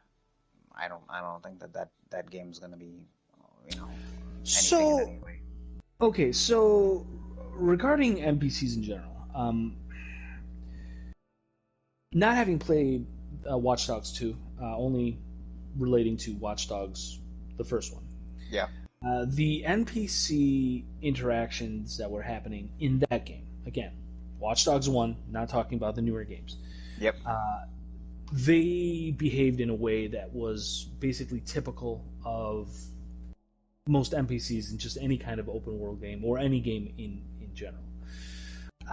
But it did have the enhanced element of the whole hacking, tracking system that Mr. Aiden Gravely voice Pierce was constantly being able to look up and see like a very quick flash of some vital stats as to who that person is by just viewing on their phone. Now, you couldn't actually interact with all of those NPCs, but it gave you a very brief flash of information for all of them.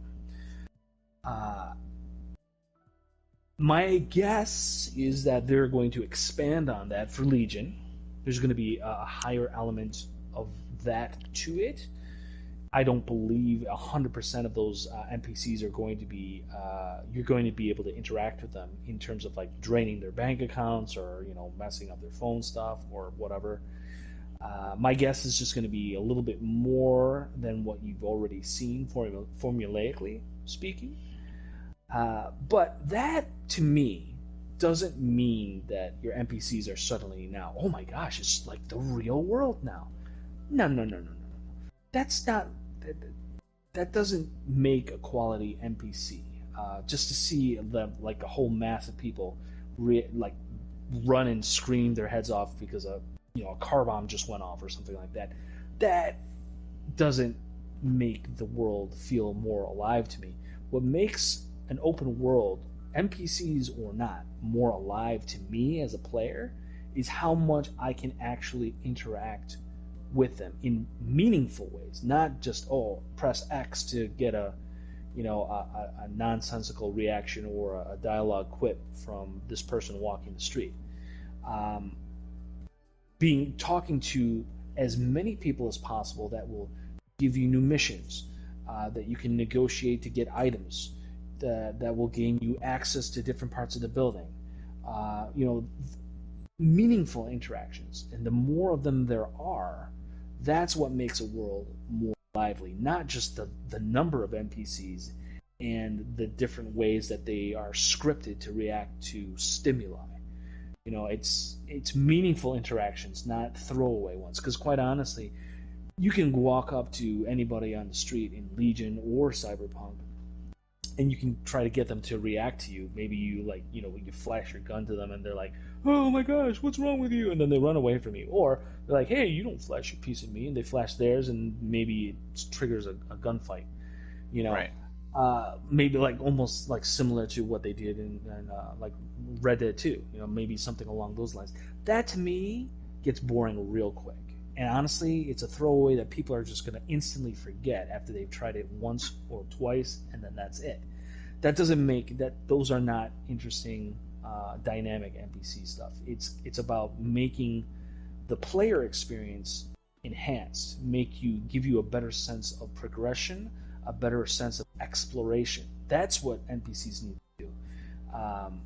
And so I don't know if this guy was talking about it in regards to that. My guess is he was probably discussing it in a more superficial way, saying just the crowds that just move in and out of the digital space in Legion probably do so in a more naturalistic way than they do in Cyberpunk. Because quite frankly, I'm pretty sure that you're going to have a lot of different density population-wise in Cyberpunk as opposed to Legion. Legion seems like it's going to be strictly focused in an urban environment, so you're always in the city, so there's always going to be a higher density. As opposed to Cyberpunk, there are going to be aspects of the map that are not always in Night City proper. You're going to be on the outskirts, and there's just not going to be as many NPCs available. So I don't exactly know what he means when he says something like that. But I think you were right on the head, nail on the head. I think when you when you're talking about that, because I skimmed through his video here and there, and I think I didn't listen to the commentary, but I'm looking at what he's doing. It sounds like it's exactly what you're talking about. He's not talking about actual meaningful things from the NPCs. He's just talking about the way the dynamic crowd reacts. Yeah. So and that's I don't see that as an advantage towards Legion over Cyberpunk. Not that those two games are strictly competitive in any way, I would say. But whatever. I mean, people gotta. They are releasing quite close to each other, right? Legion comes out end of October, and Cyberpunk comes out November. Mm-hmm. Okay. Okay. I think I don't know. I think Legion is going to be SOL. It's gonna be another Ubisoft game. I'll just leave it at that. It's gonna be another Ubisoft game. Yeah, if I were them, I would really reconsider just kick it, and go in a time when it's less competitive, because people might be on board with Legion and they might stick with it for a week, but when Cyberpunk drops, they're gonna forget about it instantly. They're gonna jump on that and they're gonna stay on it for their sci-fi-ish kind of action for the rest of the year and well into spring. Well, especially with the next gen version coming out next year spring as well, so that would be a lot of resurgence for that game coming back out. Yeah. All right, I got the second rumor going here, and this is going back to something we discussed a little while back, maybe 1 or 2 weeks ago. when Xbox bought Bethesda, apparently there's a rumor that they are here to buy one more. And this comes from an actual podcast, Xbox Era, the podcast on YouTube. They have about how many subscribers they got here? Two subscribers. Nice. No, $3,000 about $3,000 to $4,000 about subscribers. So 3,000 to 4,000 people subscribed. Were you saying grand? Yeah, Wow.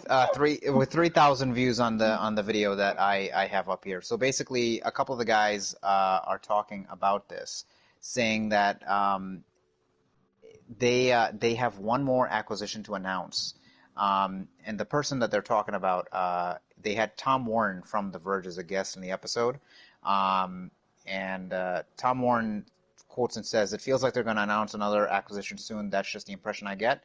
And the person is who is, I believe, interviewing him, says, "I know that there is at least one. Like I did get told there was at least one more, but I didn't get told who it is yet. But yeah, there is another one." Who were they told by? Let me see. Because for the Bethesda one, not even the Bethesda employees knew they were being sold to Microsoft. Oh, they didn't even know that? No, it was literally only higher ups. That's why that information did not leak. Interesting. So I'm curious as to who that dude's talking to. Also, the one who only seems reputable from that podcast, no offense to that podcast, he's the one where he's like, yeah, I would guess they would buy another one. It's probably because Microsoft said, we're not done buying studios. Yeah. So, like, this seems like just speculation on the podcast part, except one of them was like, I got it on good authority. They're buying one more. Don't know who it is, but they're buying one more. Like, we could say that now and be right. Yeah, a lot of the rumors were Sega, but that did not seem to pass. A lot of people were thinking that during Those TGS were dumb they were going to rumors. announce. Yeah, they were going to announce Sega, Honestly, but yeah, I didn't think that. I would say, I don't know. I mean, Microsoft has enough money to buy whoever they want. You know what I mean? PlayStation 5. So if they do, cool.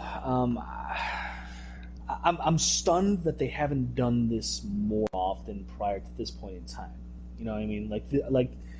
I feel the move for acquiring Bethesda makes all the sense in the world for any company whose business it is to make and sell video games. Okay, because unless you plan on just basically constructing a whole litany of first-party developing studios that will be making games for you to satisfy your product needs to the market, then simply buying them makes all the sense in the world. So that doesn't seem like a big deal one way or the other, because again, Microsoft can afford it, and it totally behooves them to do so if they don't actually, want to develop stuff in-house of their own accord. So follow the Disney model. If you can't create it, buy it. Yeah. Yeah, I have to agree. I have a rumor that goes right after that. Level 5, which is one of the companies that had made the Ni no Kuni. It's not a rumor. If you're about to say what I think you're about to say, that's not a rumor. No. So listen. So I believe they're only in North America right now because their Japanese studio shut down. The Japanese version of that shut down, and they're only available in North America right now, or is it vice versa? Vice versa. They just closed the North American office. They're not bringing games over to America, as far as we know. Anyway. Yeah. The rumor is that PlayStation is looking to bail them out and take them. Oh, okay. Interesting. Yes, that is the rumor. Because of this North America bailout, they are looking to see if that's they can the only acquire reason for the rumor, or is this just some dude is like, hey, they should bail him out, and somebody was like, yeah, you're right. No. So because of the North American bailout, they've been there's been just some tweets going out saying that because of this, they're Sony is eyeing them to buy them. Whose tweets? Let me see if I can confirm for you. Yeah, don't give me like The internets are whispering. Hey, I heard from a guy about another guy. There's a guy tweeting that it might come out, and then you find that tweet, and it's like, be cool if Sony bought that Ni no Kuni people. Like, give me like a rumor that is a little substantiated. However, I will say this: that does seem like if in fact Sony was in the market to acquire studios, that seems like a plausible thing that they Yeah. would do. You know what I mean? Like it's not nearly as large as like say doing something crazy like buying Capcom, for instance. You know, some this level 5 studio. Yeah, that's much more realistic. Yeah, I could see that. But interesting though. I mean, if they could, Yeah. because you know, I mean, none of if those games I anything- care about, but Well, you know, I did play the second Ni no Kuni. I played the that first Ni no Kuni that was like basically like just you know the whole Pokemon acquisition thing with the spirits or the monsters or whatever it is. that Yokai Watch. Okay, that's what you're thinking of, Yokai Watch. Well, whatever the appropriate. I don't remember it too well, but I enjoyed it enough for what it was. I throw Yeah. Kunis in Ghost of Tsushima. Did you say Kunis? Yeah, I throw Kunis in Ghost of Tsushima. All right, then that's what I thought you said. Yeah. So yeah. The tweet comes from a non-verified person. It's just somebody saying according to GI.biz sources. GI Gamer Insider.biz sources. I don't know who this is. Okay, does that guy work for GI Biz? No, it doesn't say that he is. GameIndustry.biz. Cool. That's exciting. GamesIndustry.biz has broken a lot of stuff the last couple of years. So, but if it's a random guy saying GamesIndustry.biz sources, that guy must be related to GamesIndustry.biz if he knows people. If he knows the sources of GamesIndustry.biz. Probably. That's Maybe. weird. Confusing. Yeah, I can totally see that happening. I agree with everything I Giuseppe can said. see that so. happening. I think it'd be good. Yeah, I'm sure they want more Japanese-centric developers. So, Sure. because Nintendo has been kind of like trying to do that, and then Microsoft's even trying to get in on that, even though I don't think Japan will ever accept Xbox. No, they won't.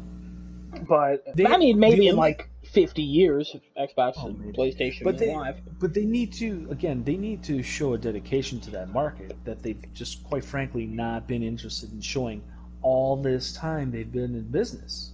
Yeah, So it would require a paradigm shift that Microsoft as a company is just not interested in. So if it were me over at Microsoft, I'd be like, why even make that energy and effort if you haven't up to this point in time? Like I just don't understand. I mean, it'd be easy for them to buy level 5. They'd be like, we had leftover money from the Bethesda's thing. We still have room to buy more. That'll help them in Japan, I bet. Sure. So, but again, they'd have to want to do that, and I just don't think they want to do that. Yeah, neither do I. But hey, maybe next Monday we'll wake up to a tweet being like, "Hey, you never know. Microsoft bought Sony."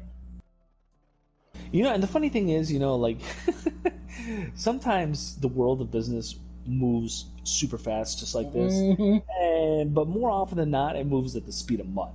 You know, it's just so arbitrary how deals shake out, shake down, or if they just blow up. So, who knows? Hold on to your hats. Anything can happen, but don't hold your breath. But most likely nothing will happen for another 5 years. Right on. Right on. That is it. Any other emails? Mon ami? Hot takes? I do have an Outer Worlds sequel is being worked on. Daniel Ahmed has actually done this one. I know him. Yep, Daniel Ahmed posts on Twitter. They're looking into pre-production with this, and currently they're looking to do for PlayStation 5, Xbox Series X, PC. Oh, still multi-plat, huh? Uh-huh. Why? Nothing different with that yet, I think. They're Bethesda, correct? No, they're Obsidian, No. which once was Bethesda, and Microsoft bought them 3 years ago, and then now they're the people who made New Vegas. That's why people are so excited now for a New Vegas 2, because Bethesda is with Microsoft, which is with Obsidian. Right. So, which is it's weird, but I mean, cool, I guess. I really like the first game. The loading times just suck. It takes so long, and I'm so surprised that in every single review of that game, it's barely ever mentioned. Giuseppe, you watched me play for like an hour, and I did 20 minutes of gameplay. Right. Like, Yeah. oh, we have to go here. Oh, this reticle doesn't work. This waypoint doesn't work. It tells me to go over here. Oh, I walk that way. It turns around. I have to go there. Oh, nope. Oh, it's actually on another planet. Oh, go through here. Go through here. Go through here. I already spent 20 minutes. I don't want to play anymore. So. Yeah, That's one of the games that I'm booting up on PlayStation 5 within the first couple weeks because I gotta see how quick those load times are. I know they'll be improved, but at the same time, will they be improved enough? I think they will be because that game is still one of the funniest games I've ever played, and I've only played like 4 hours of it. It's very like the dialogue in it is very good. Like it's really funny. Like the world they built, that's a Giuseppe game. If there's a Giuseppe game, that's a Giuseppe game right there. If the loading times were better. No, because it's all about like corporations suck. The dialogue is witty and beautiful, and the gameplay's alright. It's a Fallout like game. So Right. Yeah. yeah, Which I enjoy. I really think you would like it, but I wouldn't recommend playing it on a PlayStation 4. I believe it. Yep. When push comes to shove, man, load times. Oh man, Ugh. and not just the length of each load time, but also the frequency of the so number of many. loads. There's so many in that much. game, and some of them there's none shorter than 10 seconds. It's 10 seconds minimum, up to like a minute and a half for others. Yikes! Like, where are you going? Like, what? Why do you need to do this? And I hate it. So I don't need it to run at 60 frames. I need it to run at 5-second loading times. So, But faster would be better. I got one last one here. So Forza 7, is that what we're on now? I think that's already out, isn't it? No, Forza. Okay, maybe I don't know what the number is because it just says the next Forza game. The one that they showed off at the Xbox digital event, basically is nothing but just a pre-rendered CG thing. When what they said was it was all in-game engine, because the rumor is that this game is out actually over 3 years, and that they very, very prematurely showed something that was supposed to just be a rendered CG cutscene. This game is more than 3 years out because of the job postings that they just posted on here, which is community director, lead producer, product marketing manager, lighting artist, procedural technical artist, art development director, and producer UI team. They do not have any of these people currently hired in that for that game right now. I mean, they probably still have something though. They probably still have like some sort of team. You don't announce a game and show a trailer without some team. They might be going through like a switch up right now. That's common for Microsoft Studios. But I can't imagine that one's. Plus, if they said this is in-game footage, you're not really allowed to lie about that because you can get sued heavily for that. Unless it said this is supposed to represent in-game footage, then that's allowed. No, I think I remember don't like seeing that. this is in-game footage or something like that. Then it is probably in-game footage, but it's probably super short. It's probably like one tiny section, and they're like, okay, I think it was like less than 5 seconds that we saw of it. But yeah, you're correct. Forza Motorsport was announced. I think 8 was announced at the July event. Back in July? Yeah, and there's a minute-long trailer for it. So I'm not quite sure, unless there's a different Forza. That's the one they're talking about. They're just saying that this is more than 3 years out, that do not expect us anytime soon because that trailer that we saw represented nothing of the game. They have all these spots still waiting to be filled. Now, where did this rumor come in? This is from directly from the Forza Motorsport forums. The Yeah. nerds. And then this is a tweet from I think this is just somebody random on Twitter, Max Braden. I don't think he has anybody. It might be familiar, but I'm not good with names. But yeah, this is one of the tweets that's put out along with the link in the actual tweet. So the reason I call them nerds, no offense to them, we're doing a podcast in Minecraft, guys, on PlayStation 4. Like, it's fine. Right. I'm just calling them who we are. But no, if it's coming from like them, yeah, they probably know more than Forza than like we do. So I would tend to believe this, but at the same time, like, I can't imagine a Forza game being 3 years out that Microsoft announced. It's not like they didn't have the support for a Forza like recently, or like they pump out a lot of those, like a lot. The last Forza though was like what, 2 years ago, 3 years ago? Oh boy, is that the one where they showed the Lego McLaren? That was just an update to one of their games. Oh, okay. Latest release is Forza Street from April 15th, 2019. So last year. Yeah, hold on. Let me look them up. Forza 4, Forza 5, Forza 6. Forza 7 was 2017. Forza Motorsport is the one that was revealed in July 23rd. Which is Forza 8. Yeah. I mean, yeah, I guess. They might just be calling it Forza Motorsport. They might just be starting over. I mean, like, why continue to number them? They did the same thing for like Fable. Fable is nowhere near. We're gonna see that game in like maybe 5 years. And then Forza Horizon 4 that came out in 2018. So they have like two separate Forza I don't know why we keep doing the T. There's no T in it. That's have two. That's weird. Yeah, that is. I'm not doing that. No. There's no T. I'm not doing that. Okay. So Forza, then Horizon 4, that came out in 2018. So I would imagine, like, these come out every 2 years, it looks like. So I wouldn't be shocked if we get a Forza Horizon, like, a couple years from now, because next gen. So there's probably a delay with that. So I have to imagine that this new Motorsport one is probably next year sometime. I can't imagine 3 years from now, or from when they showed it off.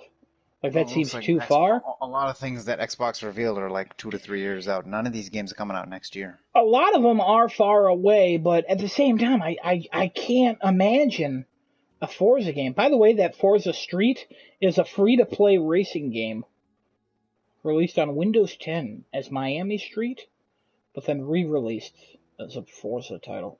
I don't know why. Also, that came to Nintendo Switch. Interesting. Weird. I don't. There's so much about this I don't understand. It's got a lot of. It's predatory use of microtransactions. Good, cool. That makes sense. Free game. But yeah, it's certainly possible. I don't know. Forza Motorsport 2 was fantastic. I really like that one. Got 1,000 achievement score in that game back in the day.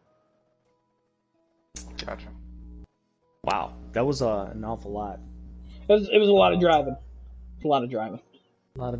Also, there was a race talking about driving game. Yeah.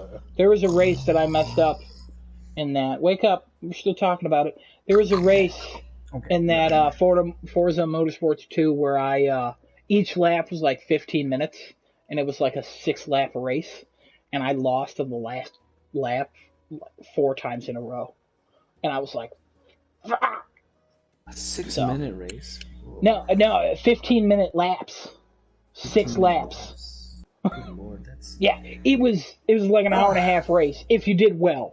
It's excruciating. I loved it. It was great. That's why I'm still thinking about getting Gran Turismo, because even though I've never been like a Gran Turismo guy, like at this point, like I might as well try it. I liken racing simulation games to golf. Better to do the actual thing than to watch the thing. I would agree with that. Also, I don't like full simulations. I like an arcadey simulation. That's why I think Forza Motorsport 2 was so good, because it wasn't Burnout, it wasn't Need for Speed. Need for Speed is garbage though. It wasn't Burnout, a good version of an arcadey racer, and it wasn't simulation like a Gran Turismo. It was perfect right in the middle. But we'll see. We'll see when 7 comes out for Gran Turismo. Is there a release date for that? Anybody know? Gran Turismo? Yeah. What's that launch window? Oh, okay. So 2021. There's no way that's a launch window. Really? It's a launch window. It probably is. Yeah, maybe it's a launch window. When's the last time a Gran Turismo came out? It's been That's a what hot I'm minute. saying. It's been a real hot minute. That's Yeah, what I'm so thinking. I'm surprised it's not out now. So they should be rumor out. showing it is launch window. Rumors or Rumor as of a couple of news reporting websites saying it looks like it's launch window. It doesn't look like it's gonna. Wait, nothing's been announced, so there's no release date. So if the launch window is up to 2025, yeah, it's very possible. That's not how launch windows work, and you know it. As it pertains to Gran Turismo games, yeah. You know for a fact it only goes to 2024. Don't come out here with your My lies. goodness, you're right. My mistake. Yeah. It's a leap year, 2026. So hey, there you go. just. Gotta get those stories straight. Gotta get It's gonna be good. It's gonna be good. When the PS6 comes out and it's not backwards compatible for Gran Turismo 7, I'm gonna be so upset. I got another one. Do it. Final Fantasy 16 has wrapped up basic development and scenario production. Rumored date for this game is 2022. I believe the date. So wait a minute. Wait. So the basics, who even knows what that means if they really require 2 additional years of development, which inevitably is going to be extended to 3, if not maybe 4, because that's how Square Enix rolls. So the way that they've explained this is that the demo that we saw was all in-game rendered. Okay. All they need to do is touch up the characters and the environments and stuff like that with textures. But they said that this is the one that they wanted us to see because they didn't want us to see a CG trailer like they normally do. They wanted to show how far they've gotten in the development, and according to what they've done, basic development and scenario production, including boss battles. They're continuing to create large-scale resources and build boss battles while expanding our various development tools. Most of their staff are carrying out their work remotely. So the game has not stopped development because of what's going on, obviously. I believe the base storyline, the base elements for the game have been created and all done with the scenarios. I think now they're just working on getting this game polished up and ready for 2022. My question, though, is if it's going to come in 2022, what does that mean for FF7 Remake Part 2? It's probably earlier than that. Different team. Different team, and it's probably earlier than that. I'm still shocked that it's being separated as much as it is, but whatever. Didn't we have a rumor? 2022? Yes, again, we've talked about this before, where it just doesn't make any sense why it would take so long to put out a second part to a game that ends on a cliffhanger, unless on different generations. It blows my mind, but whatever. It is going to be different generations. You're telling me that the second part won't be also on PS4? There's been no confirmation of that. There's been no confirmation of PS5. They're saying... Hang on.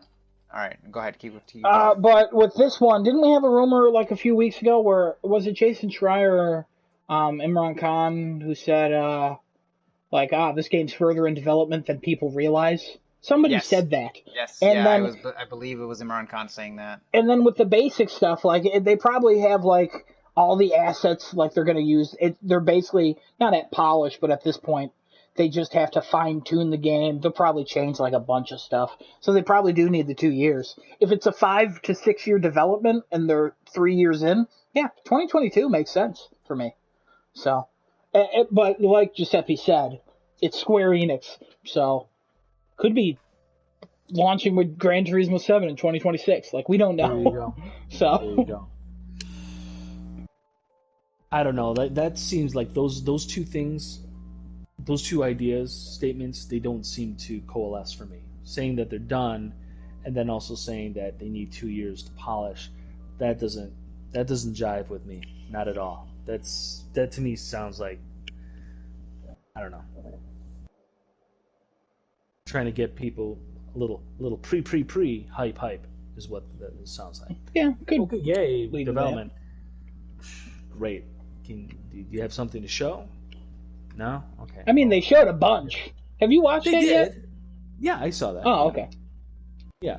So No, it looks great. I'm super interested in it. I just want to know more about it because there's a lot of games out there that look gorgeous. How do they play? That's what I care about. mostly bad. Well, that's what makes the determination for my business. So, from an interview with Tetsuya Nomura, with Famitsu did this interview, they asked him about the possibility of what this future of this FF7 remake looks like. Part 2 would most likely be on PlayStation 4 and PlayStation 5. After that, Chapter 3 and onward would be exclusively to the PlayStation 5. Chapter 3 and onward? Yeah, we've already talked about this. That it's not. They don't know what they're doing with it. It will probably go on for 1 million games in 30 years. So better. I know. It will. Prepare yourself. Yeah. So next version is coming to PlayStation 4, which is what I was saying. So that makes sense. Again, I can't understand how there would be like a 2 years delay between them. Maybe because of what's going on with the pandemic and all that crap, it's delayed it. But I can't imagine this was their original plan to put it years apart. That makes no sense to me.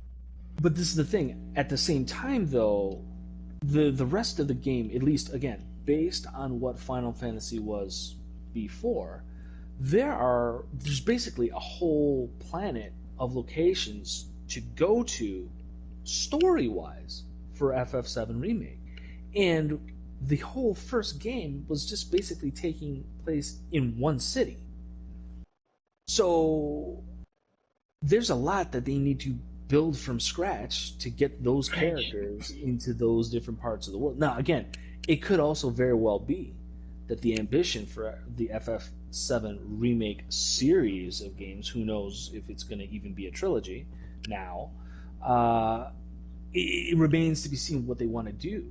Like, do they want to keep it kind of like self-contained the way the first game was, but just in different areas? Or do they really actually want to open up the world to actually allow you to explore the world? Because there's a ton of locations that are vital to the story to make it go.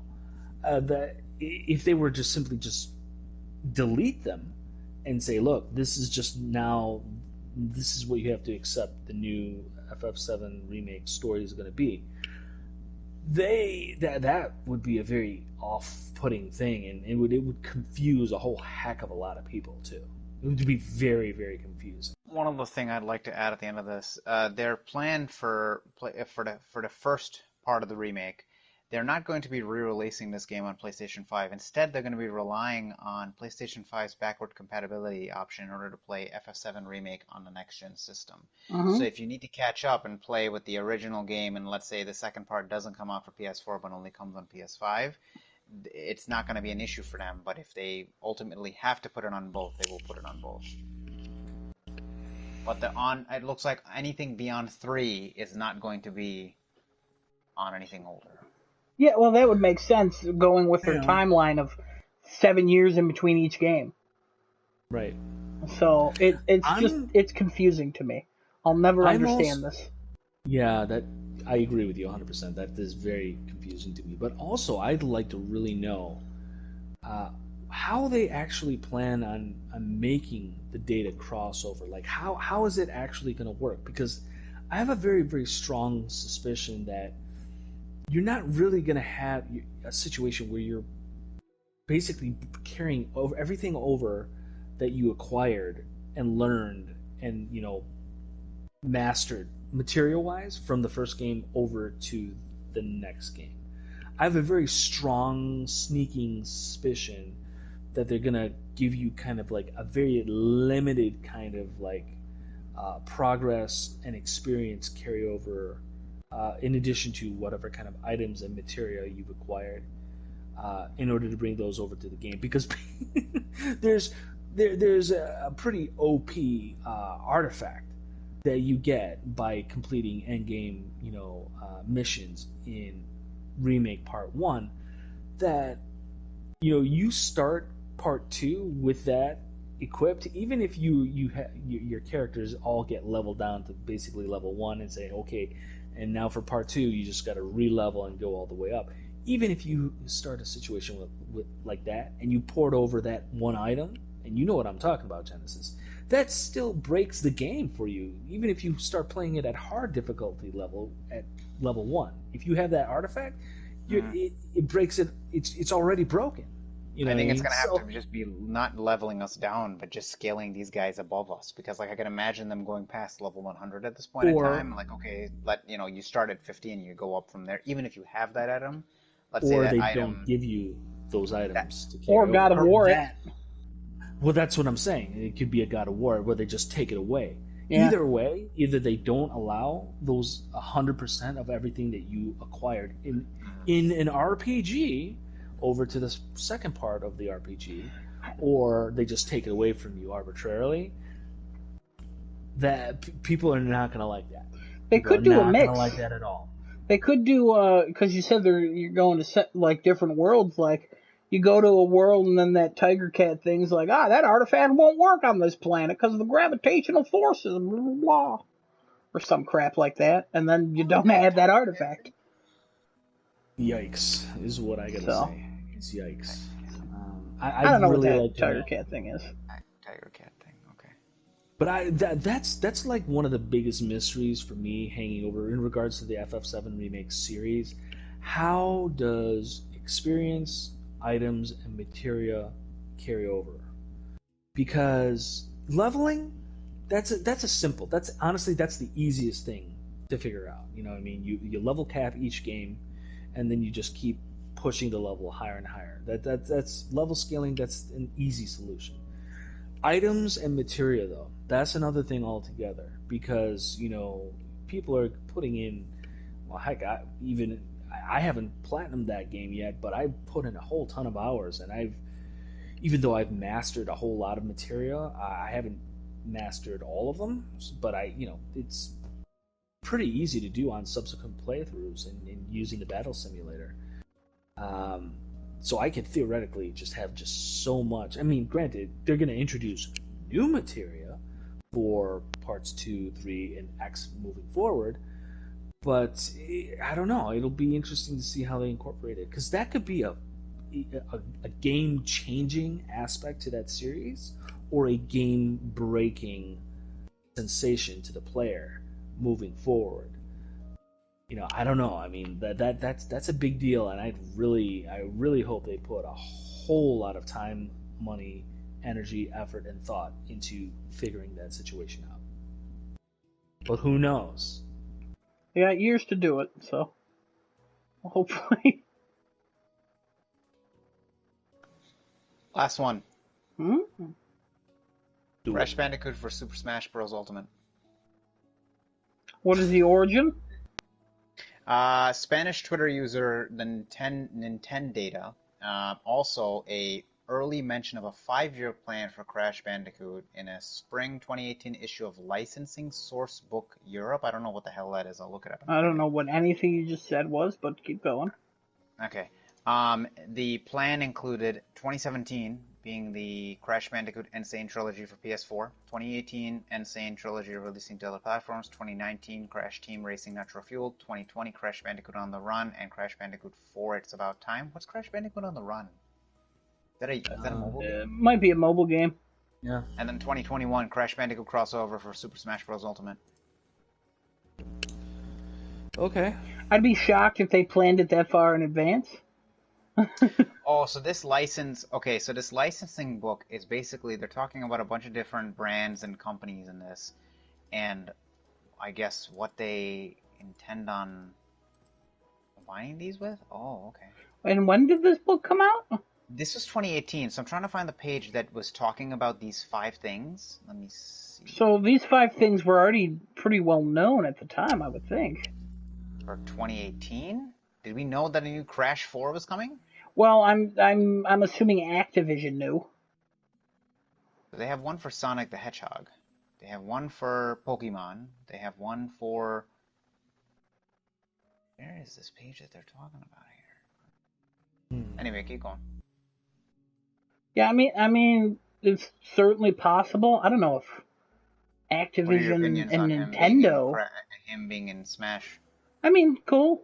More characters for Smash. At this point, it doesn't matter to me. I don't care who pops up in Smash. I don't play Smash. As long as people are happy who play Smash, cool. I know Crash, some people are going to be like, it's a PlayStation mascot. Not anymore, man. It's owned by the Call of Duty people. So. Right. Also, there was some, I was reading some things about, Crash 4 sales. Oh, yeah? Yeah, but it was all rumors, like unsubstantiated rumors, really, and it was all like, so far they're disappointing, but since it came out now, like a month away from a new generation, like during this awful time, like it wasn't expected. I can't imagine that it was expected to sell well. Let me say a couple things on that alone. I think there may be a few things going on with the sensation that there may be disappointment regarding the sales. I don't know what the actual sales numbers are for that game. Neither do I. And probably nobody ever will. Who knows? But my guess is just knowing what that game is, knowing what they've shown, and comparing that to the current state of games, the current market of games that are out there right now. I don't see Crash as being anything more than a niche, mid-tier, mid-market, competitive title. It's not going to be anything that sells. I'd be stunned if it was approaching like the 3 to 4 million copy range. I'd be stunned.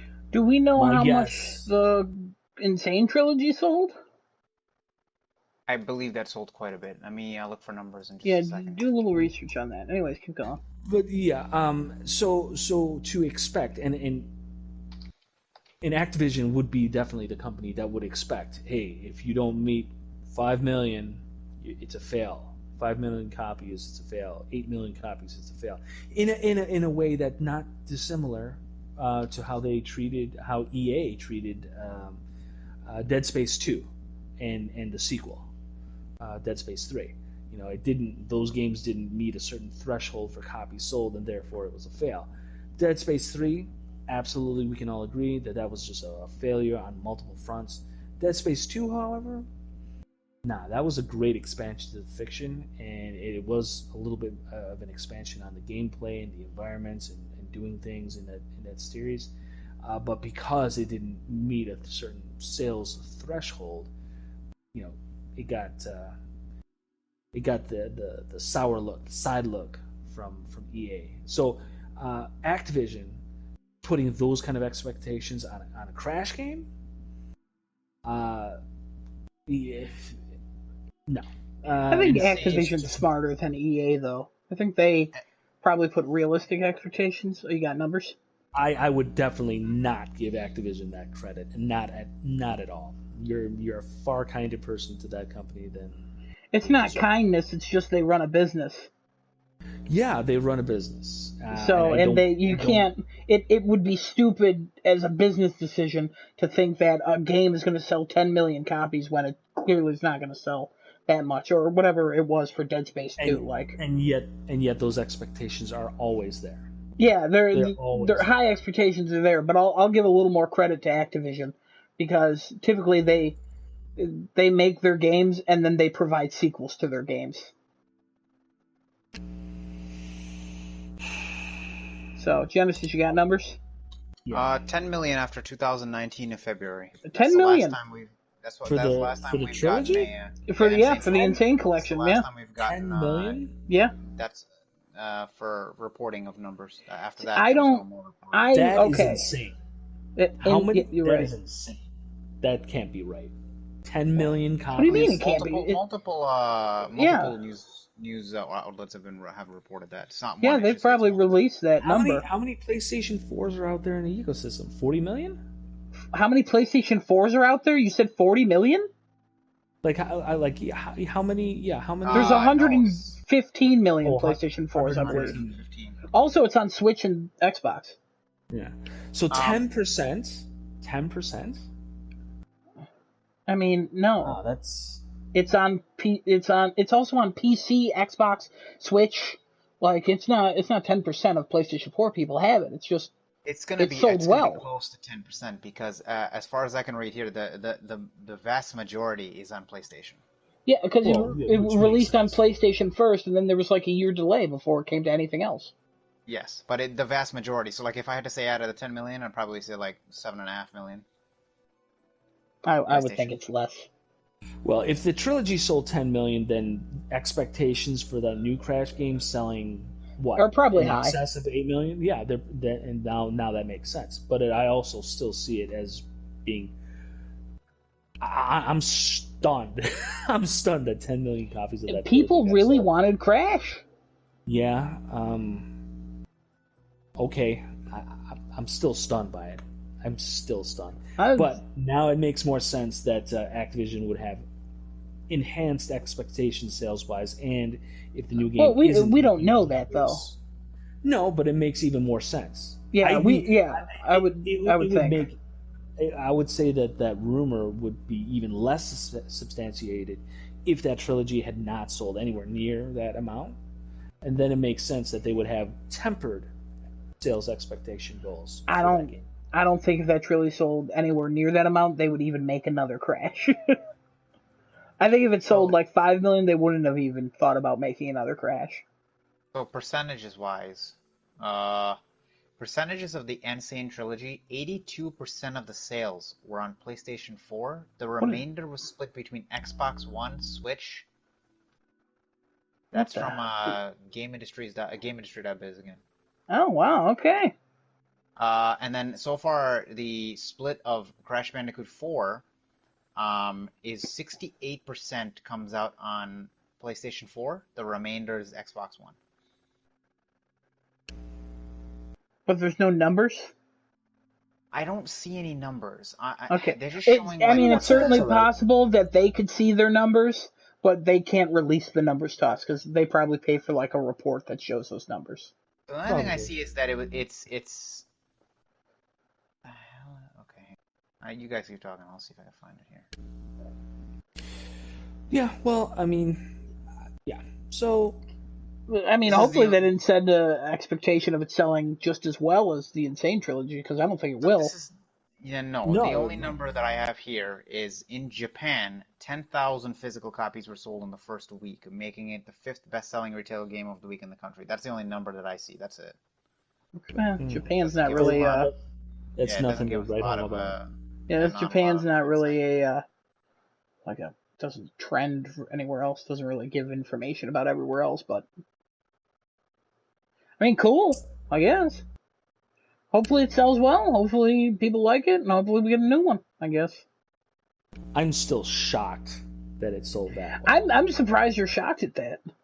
I am shocked at that because what is the market for goofy platformers? The demand was there, man.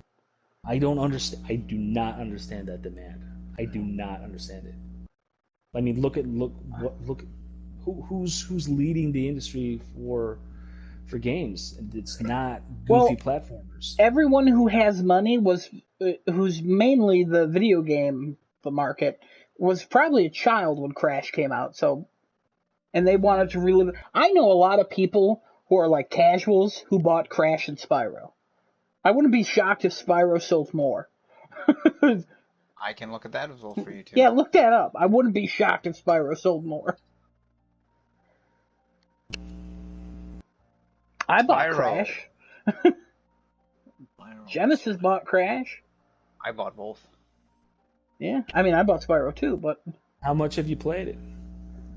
all of Spyro them. and I platinumed all 3 Yeah, Spyros, and I have beaten the first Crash. I'm working on the second Crash. I beat all 3 Crashes. I got most of the trophies in Crash 2. I platinumed the first Spyro. The other 2 games I haven't played because I gave it to Casey to borrow. Gotcha. So I've played them extensively. They're good games. That's shocking to me. I don't know how.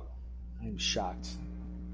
As Crash Sam is a good Smith game, once so said, Spyro. the writing's on the wall. But you know what? It's still not huge compared to the industry leaders. Oh no! But I'm still shocked at that number. 10 million copies. Ooh. I know you were thinking only 2. Yes, I It's was. dead. Yeah. That's funny. I don't think I can get the. Spyro numbers. No, Yeah, it's probably only didn't given do as me well like then. the first year. No, I'm sorry. The first couple of months in retail. First couple of months in retail was over 1 million units. Oh, that's not that. It's not that great. Sorry, first week. VG Fir- charts. First I don't week, know how. I don't know VG how- charts is completely inaccurate most of the time. Okay, so then I'm not gonna go by what they say. Hang on. Yeah. I can see if I can look for something else. Yeah, if they didn't report sales, it probably didn't do as well as Crash. Because they're also is that also Activision? Yeah, that's Activision. Okay. Yeah, those were Sony IPs that they sold to Activision. They would totally put 10 million though as the target. If they're not making that, then they're For a very upset. follow-up, I don't know. I think they would lower it a bit. Not a chance. Now with 10 million that's strong sales numbers from. I don't know how they would how they relate that in terms of their totem pole of IPs that they have under the Activision umbrella. I don't know where exactly they put that. Obviously, it's going to be lower on the totem pole, but if a collection of old games sold that well, then they would definitely expect a new one to at least match that. That's just basic retail expectations, sales numbers wise. It's just basic right there. I wouldn't think that because it's all nostalgia, and yeah, I would think they would have it by like 5 million. That's ridiculous. You're giving them far too much thinking in the real world credit, and they're a company. That's not how companies work. Not at all. Not at all. They would definitely put at least as much sales expectations as the thing that just happened before. I get what you're saying, but at the same time, you'd have to imagine that there's no way they think that. I do not at all. I think the exact opposite. You're giving them far too much practical thought regarding their expectations. Yeah, I may be, but at the same time, you're not giving them enough because they're a business and they have a lot of minds behind them. I understand where you're coming from, and in a way, I do agree with you. But at the same time, you thought it was only 2 million. by virtue of them having a lot of minds, that's just makes them better. No, no, that's definitely not what I'm saying. I'm saying that it's a company, and every thought they put into something, it goes through a lot of people, which can be good, can be bad, and at the same time, they're a company that has grown to make billions. So clearly, they've made good decisions in the past. So this is something clearly where they've made bad decisions in the past too. Yeah, absolutely, but they're still a billion-dollar company. So what I'm saying is, they've as much bad decisions as they've made, they still make billions of dollars a year. So they clearly are making some good decisions. But I'm not debating their decision making in regards to making money. If anything, that is even more suggestive of the fact that they would place higher sales goals in regards to newly acquired IPs, so that they will continue to fund future projects. They would not lower expectations. That doesn't make any kind of sense for their business model. That I is literally contrary to the whole billions money making argument that you're making for me right here. It's not, because I don't think they put as much money into the Crash 4 as they did the trilogy. Because Really? I think it would be cheaper. Because they already had the assets and everything. It's basically running on the same Crash engine as the previous game. And also, I you don't believe have so. to remaster to, like, basically to a T every, like, the 3 past games. You're just doing one game, coming up with a few new things. But at the same time, like, I can't imagine that this was a very large investment for them. I mean, at the same time, like, I understand exactly what you're saying. Like, of course, you would think, like, oh, the past one did good, because movies do this all the time. Where, like, oh, this one did good. Make another one, like, a spin off, and it's going to do just as good or better. Like, that's stupid, Hobbs and but. Shaw. But Hobbs and Shaw still did well, but yeah, they were like, oh, it didn't do as well as the other ones, even though we got 2 of the bigger stars from it.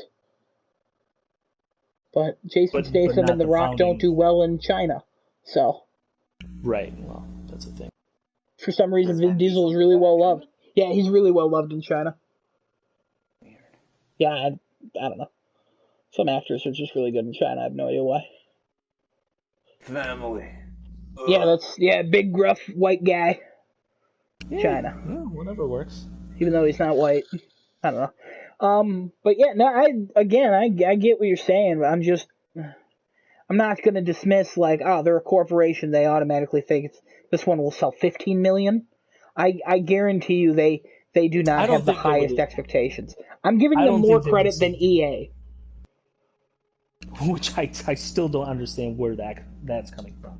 If for any other reason, the whole response to that kid and the Hong Kong comments about the whatever the Hearthstone thing, if that is like the only other thing to consider in regards to what EA's expectations for, I'm sorry, Activision Blizzard's expectations for themselves as a company and having some kind of a cohesive thought moving forward in regards to their products, how it relates to the community, and how that translates into market share.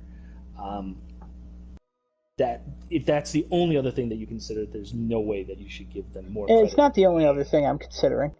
That really has nothing to do with this. It doesn't, but it is reflective of a similar kind of mindset coming from the company and how it relates to the market. And I just don't think that they would E- just naturally lower expectations for the newer Crash thing. I think it makes all the sense in the world to at least match it. It would not increase it, and they would certainly not decrease expectations sales wise by 50% if the previous thing, regardless of what was inside that previous thing, sold 10 million copies. I think they would have to. There's no way they think it's going to sell 10 million. There's no way they think it's going to match. There's no way.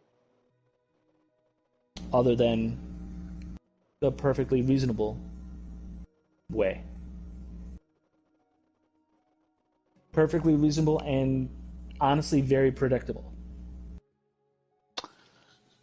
Side note, Ghost of Tsushima has done 2.4 million in the first 3 days. Yeah, we knew that. What are their sales to date? Any clue on that? Nothing. I've been looking at that as of recent, and I do not see that at all. Sony They keep only does reporting like this. milestones. They don't really ever do like anything else. So I'm assuming it hasn't hit 10 million. No, I'm assuming it's past 5. I don't think it's hit 10, but it's past 5 I probably. would guess it's past 5. I would think it's around. It's probably close to 10, if anything. If I'm shocked not, that it's it's not. probably less. Yeah, I'm shocked I that would it's think not. it would be around 10. It came out in July. Has Last of Us 2 said it sold 10 million? Last of Us 2, the only thing I see about that is in its weekend of release, there was 3.3 million sold. Yeah, Okay. that's I would think that's at 10 million now. I would think that the sales accumulation for those two games in particular, um, Last of Us 2 definitely very heavy on the front end and has definitely significantly tailed off since. I would say it's a little bit opposite for Ghost. I think they had, you know, decent sales numbers out the gate, but as that word of mouth continued to just pump that game up, because quite frankly, it's got everything that everyone's been talking great about that game. It's got that and more. So I can only imagine that those numbers are just they got to be trending even more higher on the upswing for Ghost, especially as we approach the holiday season. They're probably both still selling really well. I think they're. If I had to guess, I would guess that those sales trends are going in opposite directions for both of those games. Yeah, I would think Ghost is steady, and I would think Last of Us 2 has tapered off a little bit, but I think Last of Us 2 has probably outsold Ghost by multiples. So. I don't think honestly, I think as loud as the people who hate it on YouTube are, they're still the minority. Yeah, that may be so, but I have a very strong, like, I would definitely put money on Ghost of Tsushima come the end of the year, outselling Last of Us 2. Oh, all right. How much? I would put money on it. How much? I said I would put money on it. But yeah, I don't how have much? any money, so let's put something on it. Come on, I'll take this bet. No, I don't have any money to put down, so let's bet something. If I had money. Bet your I don't know. Bet something on Minecraft. What? Bet something on Minecraft. All right. If I win, you have to make a statue of me. If you win, I have to make a statue of you. There you go. It's really dumb, but at the same time, I'll take that bet. Sure. You're gonna regret? Hell yeah. Not a chance. Not a chance. Oh, we'll see. I mean, if numbers ever get released, but we'll see. One game is objectively good. One game is subjectively good. We'll see. Oh, we will see. And honestly, this whole business with the multiplayer is just going to that's gonna send Ghost into a completely different stratosphere. Yeah. It's transforming the game in a way that nobody was expected, and everyone is going to absolutely love. Oh, hopefully. I don't know, man. I don't see anyone looking at that like this new iteration of Ghost and looking at that and saying, "Oh boy, that's a step in the wrong direction right there." If the servers don't work, because Sucker Punch has not made a multiplayer game. True, but if they can't make the logistics of the base mechanics of their thing go, then they shouldn't be in business at all. They should be able to at least make the thing go. They really should. This game is still as of September, so I don't have October or anything like that. But as of September, Last of Us is still the third highest selling game of the year. What does that mean, though? Let me get a comparison of what the other highest selling. Animal Crossing's number one, probably. I would assume so. Let's see. Highest. 2020. So so yeah, it's Call of Duty, Animal Crossing, Last of Us 2. Yeah, but no numbers, so. No. I'm assuming numbers will be released eventually. I would assume so. Fourth place comes in with what am I looking at here? FF7. Fifth is Ghost of Tsushima. Sixth is Madden NFL. 7, Dragon Ball Z Kakarot. 8 is MLB The Show. And 9 is Mario Kart 8 Deluxe. And 10 is Mortal Kombat 11.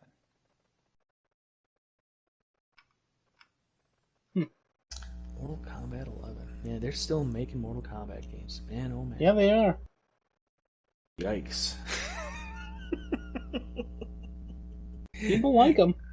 I love how they just totally just sold out to the whole. Hey, we're just they basically turned into the whole Smash formula. Let's just pull in all these different IP characters into our tourney fighter, just to spruce it up. And suddenly the spruce is the lifeline. That's all they got left.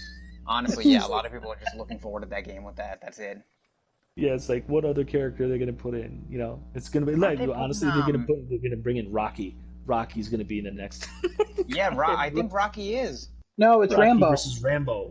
Oh, sorry, Rambo. Yeah. I just thought of there We're you gonna go. say like the novelty of actually having Rocky fight Rambo. That's what it's gonna happen, I'm sure. And now you got Rambo fighting the Terminator. So.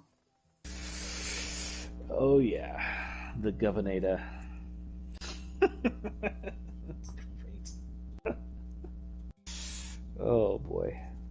All right, we've been going about 2 hours and 21 minutes here. What do we want to do? I got nothing Oh, left. I'm surprised probably. that we went over this much. We got into a good one there at the end with Activision and EA and sales and stuff. So It would be really nice though if we actually had like real numbers to. yeah, if numbers be great, but in a perfect world, I'm not subscribing to get actual numbers. Still be nice. But Remember again, when they used to release those? Good times. The only one who they used to release them. I don't remember a time that was like really definitive. They would release them in the PS3 360 era. They would release them, the NPD reports. They would release like number estimate, not estimates, but like numbers rounded. And then they were like, we're going to stop doing this. And then they turned it into, hey, if you subscribe in the game media, you can see these numbers, but you can't report them to people. So, You guys want to take a guess of what the best-selling games of all time is? Top 3? that dumb Wii one. It's going to be Wii one. Wii Sports, technically, because it was included in the bundle or whatever. All right, so let me take your actual guesses. Adam, go ahead. Wii Sports, I would guess. All time. What best selling? Skyrim. No. Okay. Giuseppe, is that your first one? That's my first one. I'll say Call of Duty Modern Warfare 2. Okay. Oh God, no. I'll say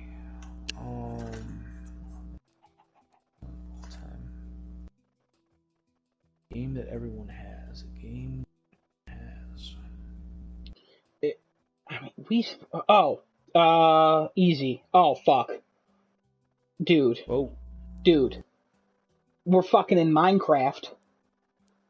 Minecraft. I'm going Wii Sports, Minecraft, Tetris. Okay. Giuseppe? Oh fuck, GTA 5's probably in there too. GTA 5. Yeah. Okay, hold on. GTA 5 is not massive. Okay, I'm gonna go. Wait, are you giving me another? Wait, Adam. Are you... Okay, hold on. I'm gonna go.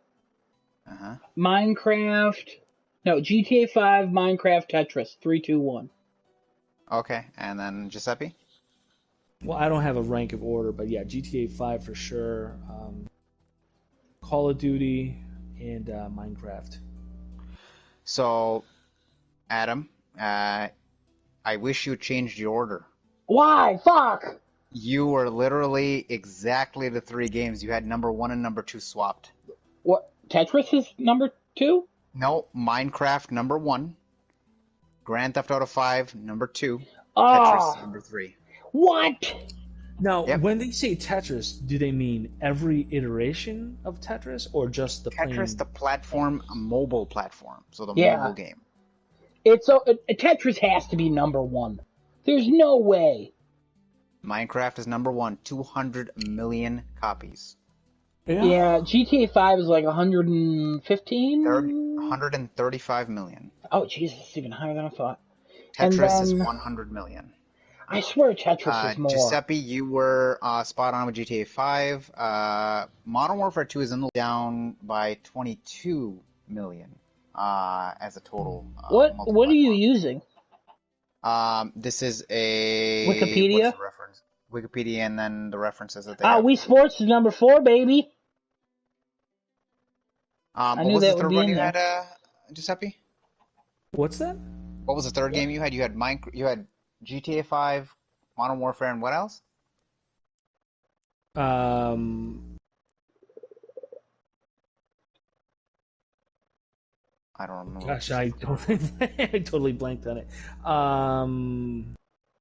Uh, Minecraft, GTA 5, and Call of Duty. Yeah, Oh, okay, you said Minecraft. I'm sorry, I didn't I had realize. Minecraft. I had Minecraft number one.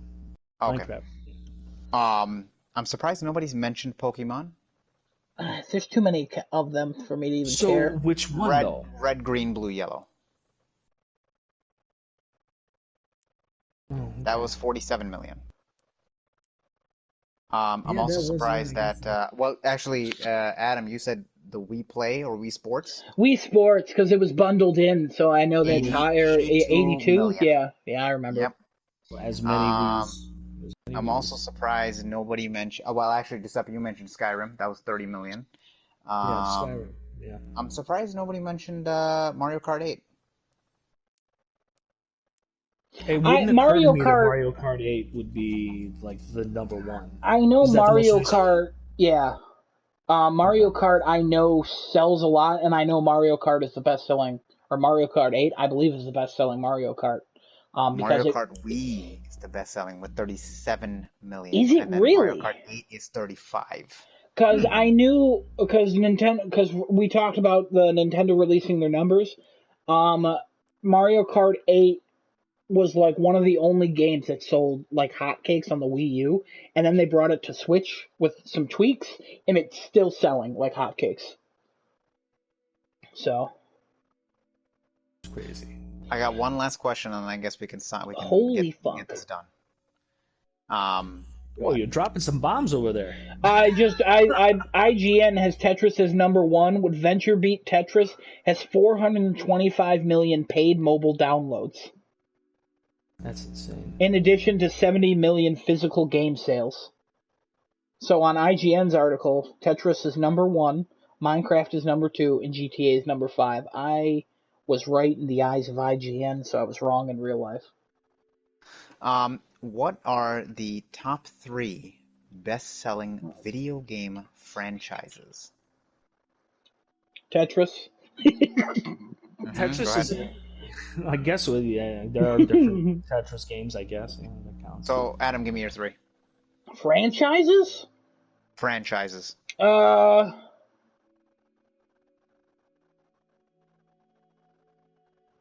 oh boy.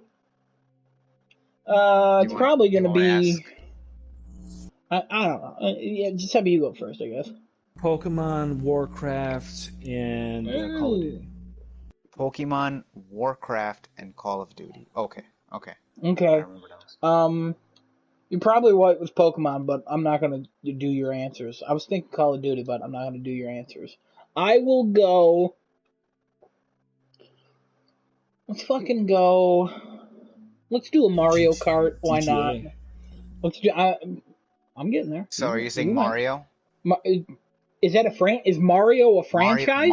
Mario's the franchise. I'm going Mario. Okay. And then I'm gonna go. I'll go GTA. I don't think it's gonna be there, but I'll go GTA. And then I will also go Final Fantasy. Fuck it, why not? Okay. So, uh, you guys, I think, only had one of each.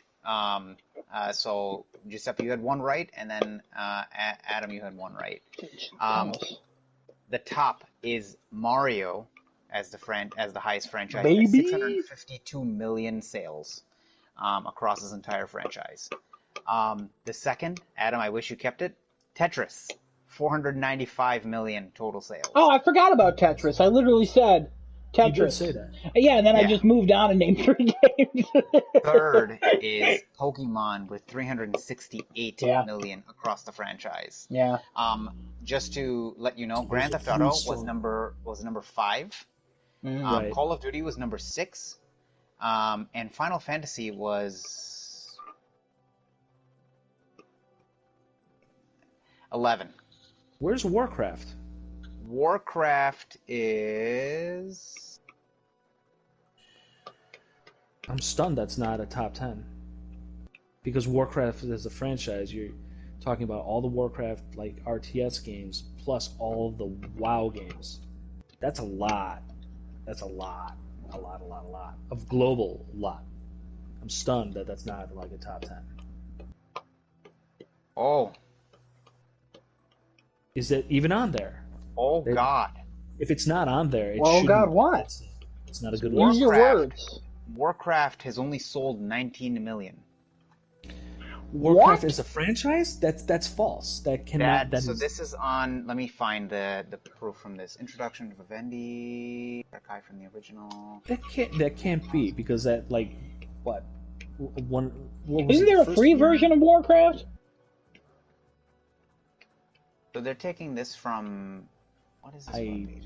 I don't know, but I thought even there was a when free it version. started, there was like 20 million people playing Warcraft when it first started with the first game. Yeah, I think there Like was a a free base. version though. Well, that's a recent thing. Oh, But, is it? Yeah, it hasn't. Interesting. It hasn't always been free, and certainly not for a long time. I mean, like, for the longest time, that is the strongest, like, pay per either subscription and for, subsequent expansions. I don't know how they're counting that, because, like, 19 million, that does not seem accurate at all, considering, like I said, parts 1, 2, and 3 of the RTS game. You could also theoretically count StarCraft in with the Warcraft franchise, because it's the same thing. I was thinking that too. And then also you factor in all the World of Warcraft stuff. So there's no way 19 million is an accurate sales number for Warcraft as a franchise. There's no way. So yeah, I'm not gonna go with.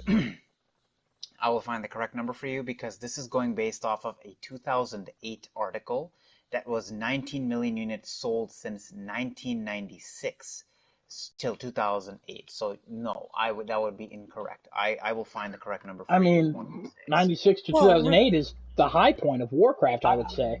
Yeah. But I also wouldn't necessarily put it higher than any of those other, like those. So those what do top you think three. it's at?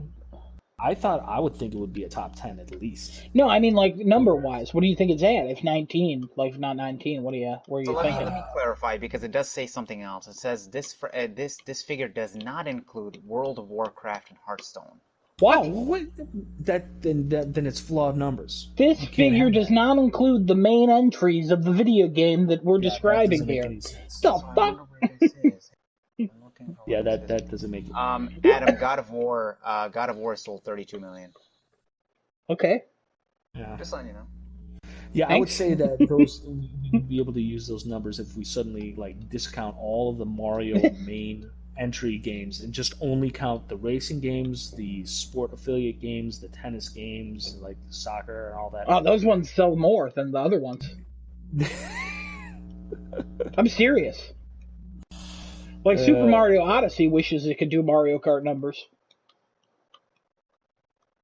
Yeah, but if you were to remove all the main titles, then those numbers will still be good, but they wouldn't be number one. Those Mario games, that Mario franchise, it only includes Luigi's Mansion. That's basically what you've said. That's basically that's a good comparison, right? Luigi's Mansion. Wow! There's no sales figures on this one. But, You wanna end us here, or? Okay. I feel like we've been going. Crafting and chat. We'll see you guys later. Bye. See you later. Have a nice night. Bye. What? Okay. Wow. Well, one, it's not your job to do that, so I'm still going. I'm waiting for Giuseppe to do it. I'm here. I'm not going anywhere. I know. I know you didn't do it. Giuseppe, take us home. That's about as dismissive an ending as I've ever heard. So, Giuseppe, tuck us in. Yes. We're talking to you guys all in tonight. We would like to thank you all for hanging out with us tonight. Our 3 to 4 loyal subscribers and viewers out there. I'm only at 3 subscribers. I lost one. We got nothing but love for you. Everyone enjoy games, enjoy each other. Be nice, don't be a dick. And we're signing off for Crafting the Chat. It's Adam, it's Genesis, and your boy Giuseppe Jones. Have a good time, and we'll see you next week. See you next week. Twitch.tv/craftingachat. Bye-bye. YouTube.com/craftingachat. Bye. Guys, I always forget how to do this. I don't know why. It,